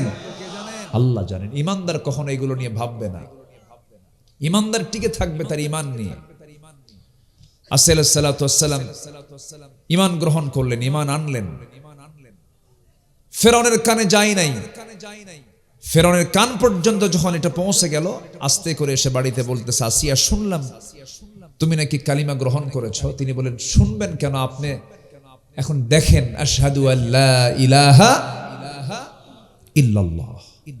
ফেরাউন বলছে, আসিয়া আমি তোমাকে এত সম্মান দিলাম, আমি হলাম এই ইজিপ্টের, এই মিশরের একমাত্র অবিসংবাদিত নেতা, আমার উপরে কথা বলার মতো একটা মানুষ নেই, সেই লোকের তুমি হচ্ছে বউ, ফার্স্ট লেডি অফ ইজিপ্ট। এই ইজিপ্টের, এই মিশরের তুমি হচ্ছে ফার্স্ট লেডি, আমার পরে তোমার দাম। এত বড় পদ পদবি পেয়েও তুমি আমাকে বাদ দিয়ে, আমার রাষ্ট্রের সিদ্ধান্তকে না জানিয়ে তুমি দিন গ্রহণ করলে, তুমি কি জানো এটার ফলাফল কি হতে পারে? মুস্কি হাসি মেরে বললেন, গোটা পৃথিবীর সকল সম্পদ একদিকে, আমার ইমান একদিকে, আমি ইমানকে লালন করি। আর আমরা 1 কাপ চা পাইলেই সিদ্ধান্ত পাল্টায় ফেলি। আসিয়া আলাইহিস সালাতু ওয়াস সালাম এমন জাতীয় কথা যখন বলে ফেললেন, ফেরাউন রীতিমতো টেনশনে পড়ে গেছে, কারণ দাম্পত্যময় জীবন তো কি করবে সে সিদ্ধান্ত নিতে পারে না। বৈঠকে বসলো, চূড়ান্ত বৈঠকে বসে গেল, মন্ত্রী পরিষদ নিয়ে বসে কি করা যায়, কি সিদ্ধান্ত নেওয়া যায়। হামান বলে ফেললো, ফেরাউন বুকের শত্রু বড় শত্রু, তোমার বউকে তোমার বেঁচে রাখানো যাবে না, তাকে দুনিয়া থেকে বিদায় করতে হবে। চূড়ান্ত সিদ্ধান্তের কথা যখন জানিয়ে ফেললো ফেরাউন, আসিয়া শোনো, দিন যদি না চেঞ্জ করো, ইমান যদি না পরিবর্তন করে, ইমান যদি না ছেড়ে দাও, রাষ্ট্রের সিদ্ধান্ত চূড়ান্ত হয়ে গেছে, তোমাকে জল্লাদ দিয়ে তোমার মাথা থেকে পা পর্যন্ত করাত দিয়ে চিরে 2 টুকরা করে দেওয়া হবে। আসিয়া আলাইহিস সালাতু ওয়াস সালাম বলছেন, স্বামী আমার, আপনি আমাকে হুমকি যত বাড়ায়া দিবেন, আমার ইমান তত মজবুত হয়ে যাবে। আপনি আমাকে কিসের ভয়ে দেখান? মেরেই ফেলবেন, এতটুকু আমি আমার আল্লাহর সামনে হাজির হয়ে যাব, কারণ না মরলে তো আমি আল্লাহকে পাবো না। আল্লাহকে পাওয়ার জন্য সবচাইতে বড় বাধা হলো মৃত্যু। মৃত্যু যদি হয়ে যায় আমি আমার আল্লাহর সান্নিধ্যে চলে যাব। যেরকম সুবহানাল্লাহ। চূড়ান্ত সিদ্ধান্ত হয়ে গেল, জল্লাদ রেডি করা হলো, তার সামনে জল্লাদ প্রস্তুত হয়ে গেছে। এবার শেষবারের মতো ফেরাউন বলছে, আসিয়া এখনো সময় আছে, পরিবারটা তছনছ হয়ে যাচ্ছে, এখনো কি করবা বলো। আসিয়া আলাইহিস সালাতু ওয়াস সালাম বলছেন, স্বামী আমার, আপনি আমাকে দুনিয়া থেকে বিদায়ী করে দেবেন, এটা আমার আপনার চূড়ান্ত সিদ্ধান্ত। তবে একটা কথা বলে দেই, আমার আল্লাহ কিন্তু আমার নাকের ভিতরে জান্নাতের ঘ্রাণ ঢুকায় দিয়েছেন। জল্লাদকে রেডি করা হলো, মাথায় করাত রাখা হলো, করাত দিয়ে চিরে 2 টুকরা করার সিদ্ধান্ত হয়ে গেল। যখন করাত কপালে লাগানো হয়েছে, সেই সময় হাত উঁচু করে আসিয়া আলাইহিস সালাতু ওয়াস সালাম আকাশের মালিকের দিকে তাকায় তিনি দোয়া করছেন, আয় আল্লাহ তাআলা। কি দোয়া? সেই দোয়াটা আল্লাহ রাব্বুল আলামিন কোরআনে কোট করে দিয়েছেন। তিনি দোয়া করেছেন 4000 বছর আগে। আল্লাহ রাব্বুল আলামিন 4000 বছর পরে কোরআন নাজিলের সময় আল্লাহ পাক তার দোয়াটা কোরআনে কোট করেছেন। সূরা তাহরিমের শেষের দিকে আসছে, রব্বি বিনিলি ইনদাকা বাইতান ফিল জান্নাহ ওয়া নাজ্জিনি মিন ফিরআউনা ওয়া আমালিহি। জোরে বলুন আল্লাহু আকবার। আয় আল্লাহ তাআলা, তুমি আমার জন্য বানায়া দাও, একটা ঘর বানায়া দিবা, শুধু একটা ঘর বানাবা। ইনদাকা, আল্লাহ তোমার ঘরের সাথে একটা ছোট্ট ঘর বানায়া দিবা। ফিল জান্নাহ, জান্নাতের মধ্যে আল্লাহ তুমি একটা ঘর বানায়া দিবা। ওয়ানাজ্জিনি মিন ফিরআউন, এবং ফিরআউনের অপকর্ম থেকে তুমি আল্লাহ আমাকে বাঁচায় দিবা। এই দোয়া সম্পূর্ণ করে দিলেন। দোয়া সম্পূর্ণ হয়ে গেছে। করাত দিয়ে চিরা আসিয়া আলাইহিস সালাতু ওয়াস সালামকে 2 টুকরা করে বিদায় করে দেওয়া হলো। কিন্তু ইমানের পথ থেকে এক চুল পরিমাণ আসিয়াকে কেউ সরাতে পারে নাই। জোরে কোন সুবহানাল্লাহ। ইমান এনেছি, ইমান নিয়ে আমরা টিকে থাকবো। জোরে বলি ইনশাআল্লাহ, আরো জোরে বলি ইনশাআল্লাহ। নাম্বার 2 হলো, সফল হতে হলে নাম্বার 2 শর্ত হলো পরিশুদ্ধিতা আনতে হবে। জীবনের সকল কাজে পরিশুদ্ধতা আনতে হবে। চিন্তার মধ্যে পরিশুদ্ধতা আনতে হবে। নফসের পরিশুদ্ধতা আনতে হবে। নফসের অনেকগুলো রোগ আছে। নফসের রোগ হলো অহংকার, নফসের রোগ হলো হিংসা, নফসের রোগ হলো অবৈধ কামনা বাসনা, নফসের রোগ হলো পরশ্রী কাতরতা, নফসের রোগ হলো বিভিন্ন ধরনের ওয়াসওয়াসা দেওয়া, মানুষকে কুমন্ত্রণা দেওয়া। এমন জাতীয় হিংসা, অহংকার, লোভ বুঝি মানিকগঞ্জের মানুষের মধ্যে নাই। হ্যাঁ, আছে, অহংকার আছে, হিংসা আছে, অবৈধ কামনা বাসনা আছে। এগুলো সব কিসের রোগ বলেন তো? নফসের রোগ।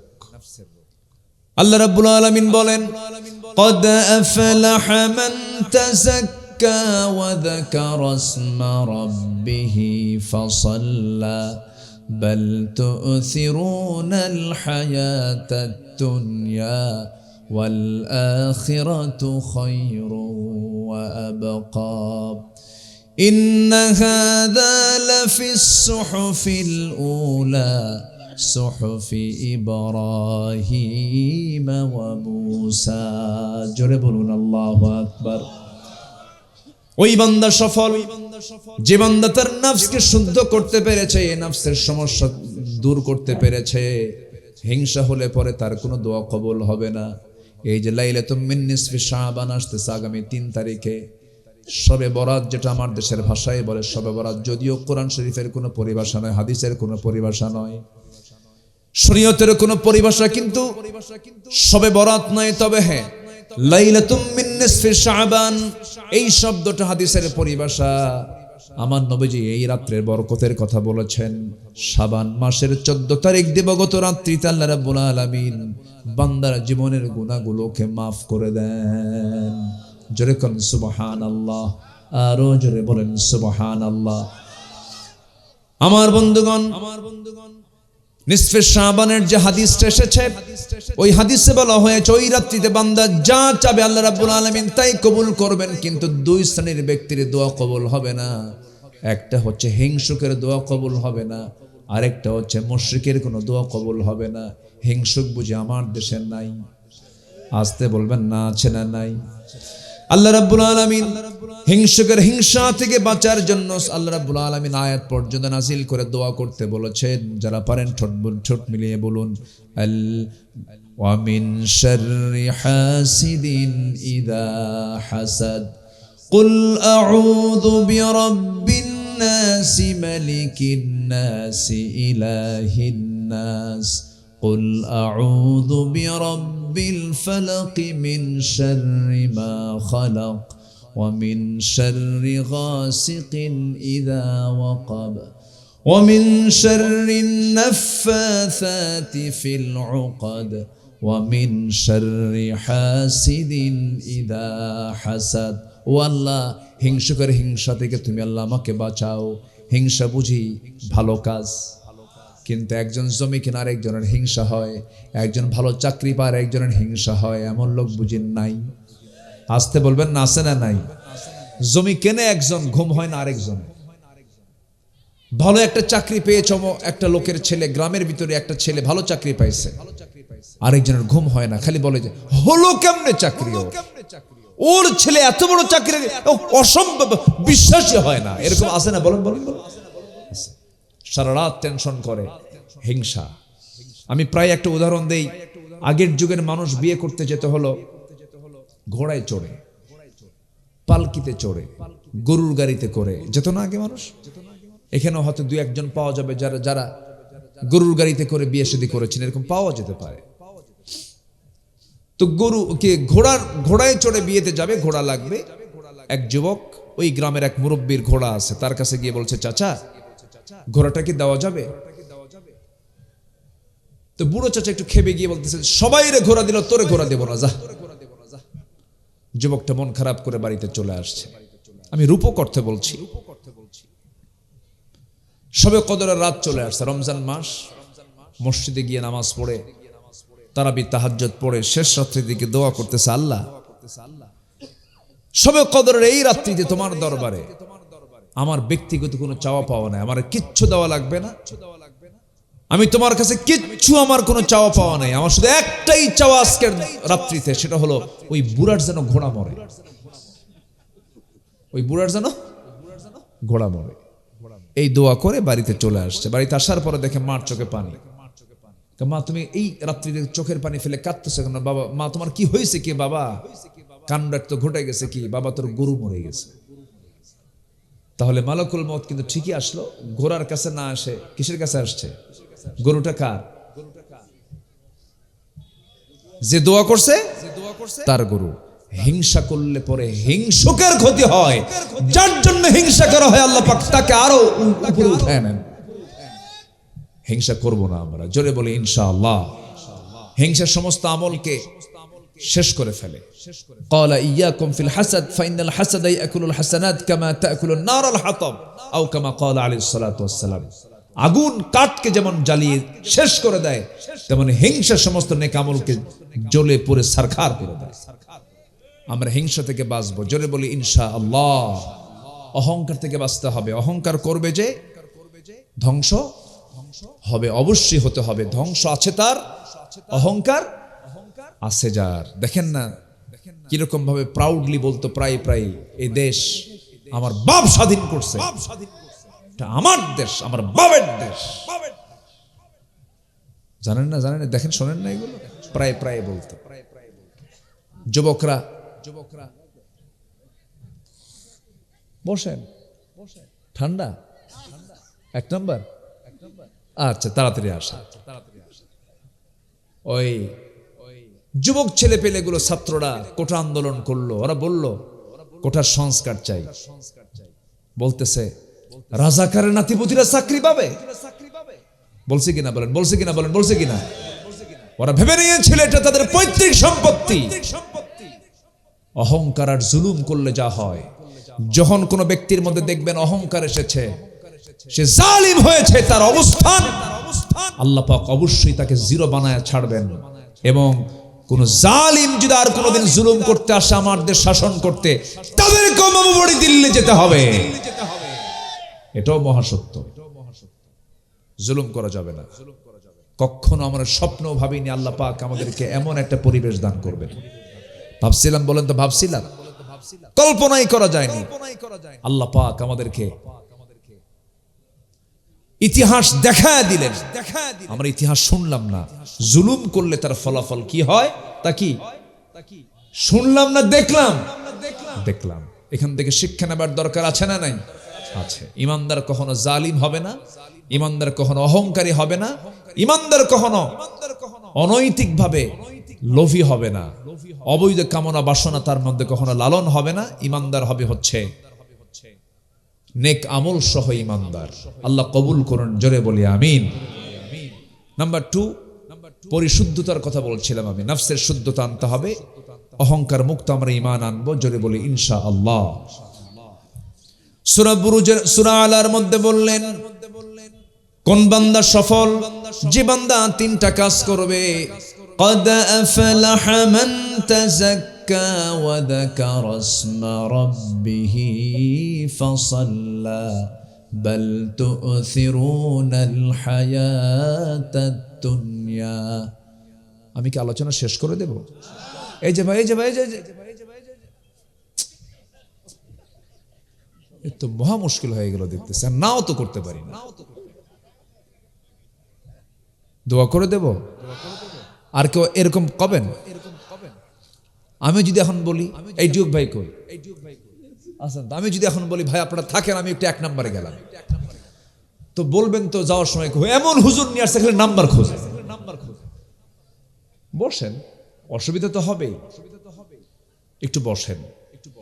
এই জায়গায় যে বসে আছি আমরা, এটার যে কত গুরুত্ব, এটার যে কত ইম্পর্টেন্স একদিন আমরা টের পাবো। কত যে দামি জায়গা এটা এখন এই মুহূর্তে। বলি আলহামদুলিল্লাহ। বলেন তো পৃথিবী মূল্যবান না কোরআন মূল্যবান? বলেন।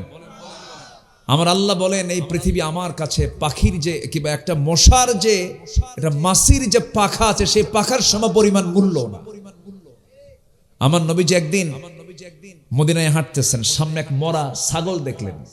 মরা ছাগলটার কান ধরলেন, কান দেখেন কাটা, কানটাও কি কাটা কান, মরে গেছে এবং কানটাও মানে একটা ত্রুটিওয়ালা একটা ছাগল। উনি বললেন এই ছাগলটা কেউ টাকা দিয়ে কিনবে? হুজুর টাকা দিয়ে কিনবো?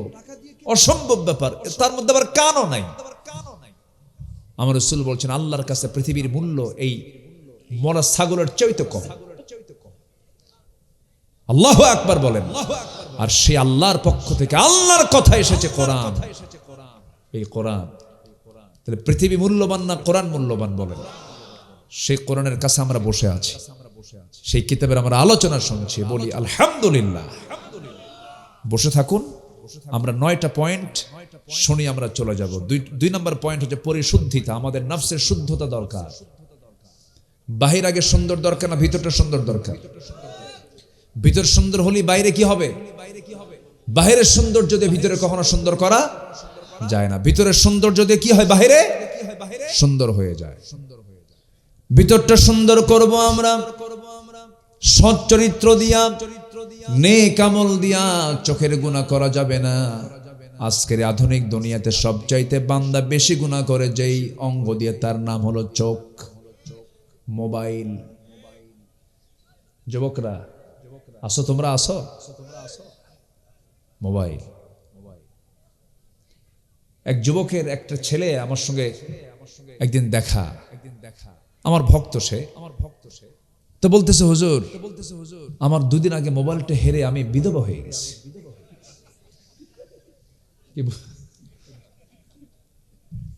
মানে আজকের এই প্রেজেন্ট সোসাইটিতে, বর্তমান সমাজে একটা ইয়াং ছেলের কাছ থেকে যে মোবাইল ব্যবহারে অভ্যস্ত, তার কাছ থেকে যদি আপনি মোবাইলটা নিয়ে নেন, মনে হবে কি জানেন?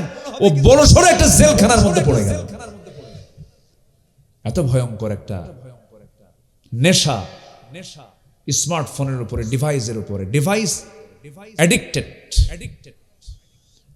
এত বড় অ্যাডিক্টেড এটা, যা সকল নেশা, হেরোইন, গাঁজা, মদ, আফিম, এর চাইতে মারাত্মক আসক্ত হচ্ছে ফোন আসক্তি, ডিভাইস আসক্তি। যুবকরা, নষ্ট হওয়া যাবে না। তোমরা সব বুঝো, তোমাদেরকে বেশি বোঝাতে হবে না। তুমি আড়াল হয়ে লুকোচুরি করে ঘরের মধ্যে একা একা থেকে তুমি যা কিছু দেখছো অবৈধ, যা কিছু দেখছো তুমি পর্নোগ্রাফিতে আসক্ত হয়ে তোমার শুধু চক্ষুই নষ্ট হচ্ছে না, তোমার জীবন, যৌবন, সময়, তোমার স্পিরিট, তোমার মেজাজ, তোমার সবকিছু ধ্বংসের দিকে তুমি ঠেলে দিচ্ছ। বাস্তবতার সঙ্গে কোনো মিল পাবা না তুমি এগুলোর মধ্যে। এগুলো হারাম, তোমার জীবনকে নাশ করে দেবে, তোমার ফ্রন্টাল সেলগুলো সব নষ্ট হয়ে যাবে, তুমি অকালে মৃত্যুর দিকে ঝুঁকে পড়বা। এগুলোতে যেও না। চুয়াডাঙ্গা এক মাহফিল, এক মুরব্বী আমার খাওয়ার সময় গিয়ে বলতেছে, হুজুর আমার বড় মেয়ের জন্য দোয়া করেন। বড় মেয়েকে আমি চুয়াডাঙ্গা বাড়ি, উনি ঠাকুরগা বিয়ে দিয়েছেন। তো বললাম, চুয়াডাঙ্গার মানুষ, খুলনার মানুষ, আপনি সেই ঠাকুরগা এত দূর বিয়ে দিলেন, এই বিয়ের ঘটককে? হুজুর মোবাইল।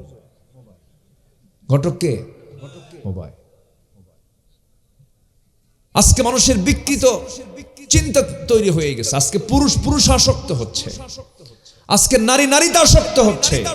এগুলো সব মূল কারণ হলো আজকের এই অনলাইন, এই প্রযুক্তির মিসইউজ।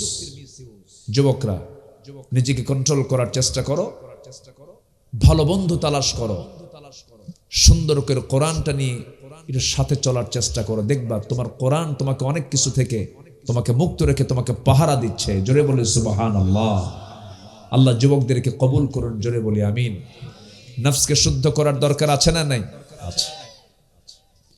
নাম্বার 2 হলো, ওই আয়াতে 3টা কাজে সফলতার কথা আসছে। নাম্বার 2 হলো, আল্লাহর নামের যারা জিকির করবে তারা সফল হয়ে যাবে। আমার বন্ধুগণ, পৃথিবীর কোনো কাজে আপনি প্রশান্তি পাবেন না। আজকের দুনিয়াতে টাকা আছে কিন্তু সুখ নাই,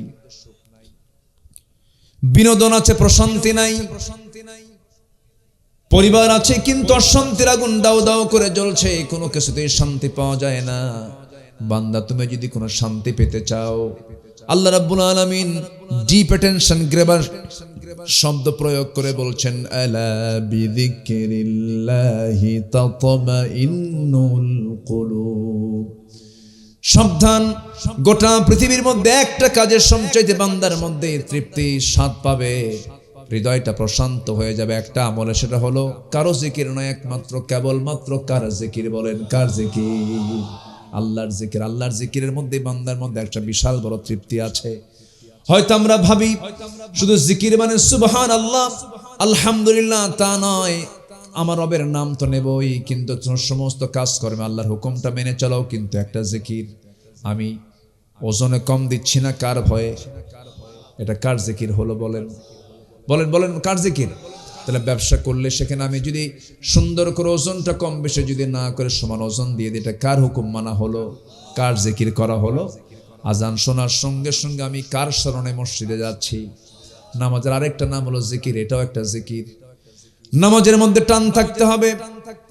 দুঃখজনক হলো সত্য, আজকে আপনি বাংলাদেশের প্রত্যেকটা গ্রামের দিকে তাকায় দেখেন, প্রত্যেকটা ইউনিয়নের দিকে তাকায় দেখেন, প্রত্যেকটা পাড়া মহল্লার দিকে তাকায় দেখেন, মুসলিমেও 2-1টা অঞ্চল বাদ দিয়া গোটা দেশ আমার কম বেশি আমার সফর হয়ে গেছে।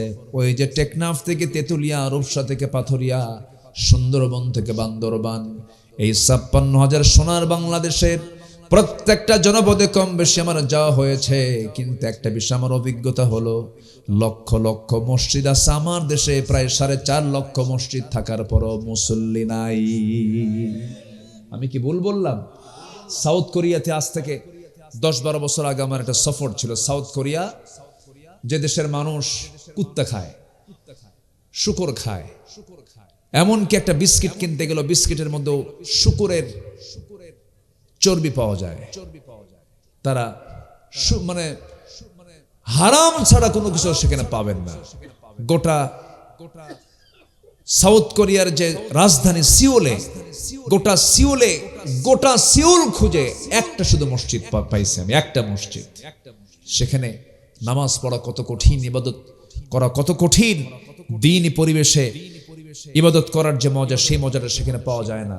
সেই পরিবেশ নাই, খাদ্যে সমস্যা, চলাচলের সমস্যা, পোশাকের সমস্যা। অথচ আমার দেশে প্রত্যেকটা গ্রামে গ্রামে মসজিদ থাকার পরেও মসজিদগুলো কান্দে, মুসল্লি নাই। আমি কি ভুল বললাম? আচ্ছা বলুন তো, আপনার মসজিদে, এখানে তো অনেক এলাকা থেকে আসছেন লোকজন, আপনার মসজিদে 5 ওয়াক্ত নামাজের মধ্যে কোন ওয়াক্তে সবচেয়ে কম মুসল্লি পাওয়া যায়? বলেন কোন ওয়াক্তে?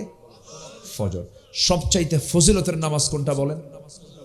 বলেন ফজর। সবচেয়ে ফজিলতের নামাজ না এটা?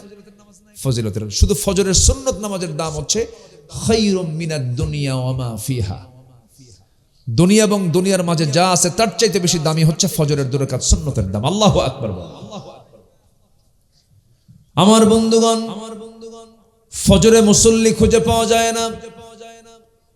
অথচ আমি যদি প্রশ্ন করি, সবচেয়ে মানুষ বেশি অবস্থান করে বাড়িতে কোন সময়? ওই ফজরের সময়। ফজরে মসজিদে মুসল্লি নাই, বাড়িতে মানুষগুলো বসে থাকে। মানুষ বাড়িতে থাকার পর বাড়িতে মানুষগুলো কি করে? মেরাজে যায়, ঘুমায়। বড় আফসোসের বিষয়, মসজিদে কারা কারা যায়? মোটে 5 জন মুসল্লি মসজিদে পাওয়া যায়। ওই 5 জনই বুড়া মানুষ, চামড়াগুলো ভাঁজ হয়ে গেছে, দাড়ি চুলগুলো পেকে গেছে, হোঁসে খাটো হয়ে গেছে, কোমর কুজা হয়ে গেছে, লাঠি ধরে ধরে মসজিদে চলে যায়। যখন মুরব্বীকে বলা হয়, মুরব্বী আপনার মসজিদে না আসলেও হতো, আপনি বয়স্ক মাযুর মানুষ, আপনি মসজিদে আসছেন কেন? এখন যাবে ওই বুড়া চাচা বলে, আমিও তো মসজিদে আসতাম না, কিন্তু আসতে বাধ্য হই, কারণ বুড়ি মারা গেছে। বুড়ি থাকলে আমি আসতাম না, বুড়ি থাকলে আমি আসতাম না। এই হলো মসজিদের হালচাল। ভূমিকম্প কেন হবে না? এই তো গত কয়েক সপ্তাহ আগে ঢাকাতে বিশাল বড় একটা ধাক্কা হয়ে গেল। নরসিংদী থেকে এটার উৎপত্তি হয়েছিল, ভূমিকম্প শুরু হয়েছিল। সেই দিন ঢাকা শহরের কোনো বিল্ডিং এ মানুষ ছিল না, শুধু একটা ঢেউ মেরে দিয়েছেন। সেই ঢেউয়ে গোটা ঢাকা শহরের প্রত্যেকটা ফ্ল্যাট থেকে সব এক দৌড়ে রাস্তায় নামছে। খালি পায় না জুতা পায়? বলেন খালি পায় না জুতা পায়? খালি পায়ে, গায়ে কোনো জামা কাপড় চোপড় নাই। সব যে দিক থেকে পারছে সবাই সবাইকে ছেড়ে দিয়া, কেউ কাউকে চিনে নাই। সব রাস্তায় গিয়ে দাঁড়ায় আছে। কার ভয়ে? আল্লাহর ভয়ে। আরে কি কয় এগুলো? সব আল্লাহর ভয়ে নামছে, সব মরার ভয়, মরার ভয়। তাহলে ভূমিকম্পটা হলো কেন? আমি যদি বলি, ফজরে যদি হাজির হতো ভূমিকম্প হতো না, কি ঠিক কিনা বলেন? এগুলো কারণ বলেন, কার উপরে দোষ চাপায় দেয়? হ্যাঁ, তাদের কারণে ভূমিকম্প হয়েছে। আপনি কি ফেরেশতা নাকি? আপনাকে ওহী নাজিল করছে এখানে? এমনি আজে বাজে কথা বললে জনগণ এগুলো গিলবে না। মদের দোকান, নামাজ নাই, জিনার লাইসেন্স দেওয়া হচ্ছে, এগুলোর কারণে ভূমিকম্প হয়। মদের লাইসেন্স দিয়েছে কারা? বলেন।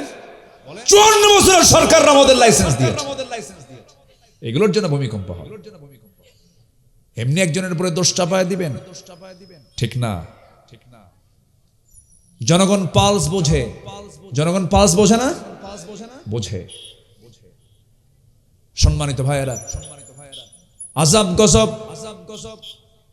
এগুলো আসে হচ্ছে আমাদের হাতের কামাই। আমরা হাতের কামাই করে নিয়েছি এগুলো। আমরা নামাজ পড়বো, নামাজ পড়তে রাজি আছেন সবাই? সবাই কি নামাজ পড়তে রাজি আছেন? কয় ওয়াক্ত নামাজ? কয় ওয়াক্ত নামাজ? 5 ওয়াক্ত নামাজ। নামাজ পড়বো, সুদের কাছে যাব না, জিনার ধার ধারবো না, পরের কোনো হক নষ্ট করব না। রহমত নাজিল করবেন তিনি আমার কে? আল্লাহ পাক। সম্মানিত ভাইয়েরা, নামাজ কত গুরুত্বপূর্ণ ছোট্ট একটা ইতিহাস মনে পড়লো, বলবো? সবাইকে শুনতে রাজি আছেন? অর্ধজাহানের শাসনকর্তা ছিলেন সাইয়েদনা ওমর ফারুক রাদিয়াল্লাহু তাআলা আনহু।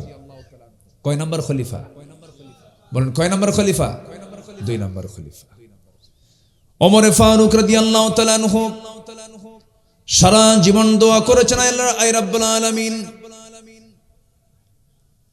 আমি তোমার এই দুনিয়া থেকে বিদায়িত একদিন হয়ে যাব, কিন্তু তোমার কাছে আমি শহীদ মওত চাই এবং নবীর শহর মদিনাতে আমার মৃত্যুটা চাই। এই দোয়াটা তিনি সারা জীবন করেছেন, জীবনের শেষ সময় বেশি বেশি করেছেন। আল্লাহুম্মা রযুকনি শাহাদাতান ফি সাবিলিক ওয়াজআল মাউতি ফি বালাদি রাসূলিক। ও আল্লাহ, তুমি আমাকে শহীদি মওত দান করো এবং মদিনার শহরে তুমি আমার মৃত্যুটা দিয়ে দাও। এই কথা যখন তিনি বললেন, প্রায় প্রায় দোয়াটা করতেন, মাঝে মাঝে এটাকে কেমন যেন মনে হতো, কারণ মদিনায় আর যুদ্ধ হওয়ার কোনো সম্ভাবনা নাই। মদিনা বিজয় হয়ে গেছে, তিহামা অঞ্চল পর্যন্ত ইসলাম পৌঁছে গেছে, অতএব যুদ্ধ হবে না, উনি শহীদ হবেন কেমনে? কিন্তু আল্লাহ রাব্বুল আলামিনের ফয়সালা, আল্লাহ রাব্বুল আলামিন তার এই নিয়তকে আল্লাহ রাব্বুল আলামিন দোয়াকে কবুল করে নিলেন। কোন এক ফজরের সময় তিনি বাড়ি থেকে মসজিদের দিকে রওনা করলেন। মসজিদের মধ্যে ঢুকবেন, নামাজ শুরু করবেন। তিনি তো নামাজ পড়িয়েছেন, নামাজ তিনি কারো পিছনে পড়েন নাই। শাসকরা নামাজ পড়বে না পড়াবে? ইসলাম কি বলে? পড়বে না পড়াবে?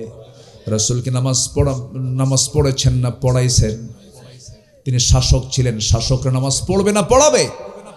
পড়াবে। এই মেসেজ এই জাতি যেন রিসিভ করতে পারে, আল্লাহ কবুল করেন, জোরে বলি আমিন। রাসূল ইমাম ছিলেন, শাসক ছিলেন। ওমর ফারুক ইমাম ছিলেন, শাসক ছিলেন। আবু বকর ইমাম ছিলেন, শাসক ছিলেন। ওসমান ইমাম ছিলেন, শাসক ছিলেন। সাইয়েদনা আলী ইমাম ছিলেন, শাসক ছিলেন। কথা ক্লিয়ার? কথা ক্লিয়ার? সাইয়েদনা ওমর ফারুক রাদিয়াল্লাহু তাআলা আনহু তিনি মসজিদে নববীর ভিতরে ঢুকলেন, নামাজ পড়াবেন। নামাজ পড়াতে নিয়া প্রথম রাকাত পড়লেন, দ্বিতীয় রাকাতে নামাজ পড়তে নিয়া হঠাৎ করে রুকুতে যখন চলে গেছেন, এক জালিম এসে পিছন দিক থেকে অতর্কিত এসে হামলা করে তার ডান পেটের দিকে একটা জোরে চাকু মেরে দিল। চাকু যখন ঢুকায় দিয়েছে, নামাজ ছেড়ে দিয়ে তিনি দাঁড়ায় গেলেন। দাঁড়ায় যাওয়ার পর বুঝে ওঠার আগেই ওই চাকুটা বের করে ওই পেটের সাইয়েদনা ওমর ফারুকের তল পেটে দুটো আঘাত করলো চাকু দিয়া। বিষ মিশ্রিত চাকু যখন মেরে দিয়েছে, ভুঁড়ি কিছু অংশ বের হয়ে গেল। ভুঁড়ি যখন কিছু অংশ বের হয়ে গেছে, ওমর ফারুক রাদিয়াল্লাহু তাআলা আনহু সেন্সলেস হয়ে পড়ে আছেন। কয়েক ঘন্টা চলে গেল, কয়েক ঘন্টা তার কোনো সেন্স নাই। ফজর সময় পার হয়ে গেল, সূর্যোদয় হয়ে গেছে। বেশ কিছুক্ষণ পর তার সেন্সটা ফিরে এসেছে। সেন্স ফিরে আসার সঙ্গে সঙ্গে তিনি চোখ দিয়ে তাকায় দেখেন তার সামনে কলেজার টুকরা আব্দুল্লাহ বসে আছে। মেহমানরা মনে হয় আসছেন। জি মাশাআল্লাহ, ভালো আছেন? আলহামদুলিল্লাহ, বসেন। ভালো আছেন? বসেন। মাশাআল্লাহ। আমি কি আলোচনা চালাবো? কারো কোনো সমস্যা নাই তো? বলি আলহামদুলিল্লাহ। একটু জিকির করি, লা ইলাহা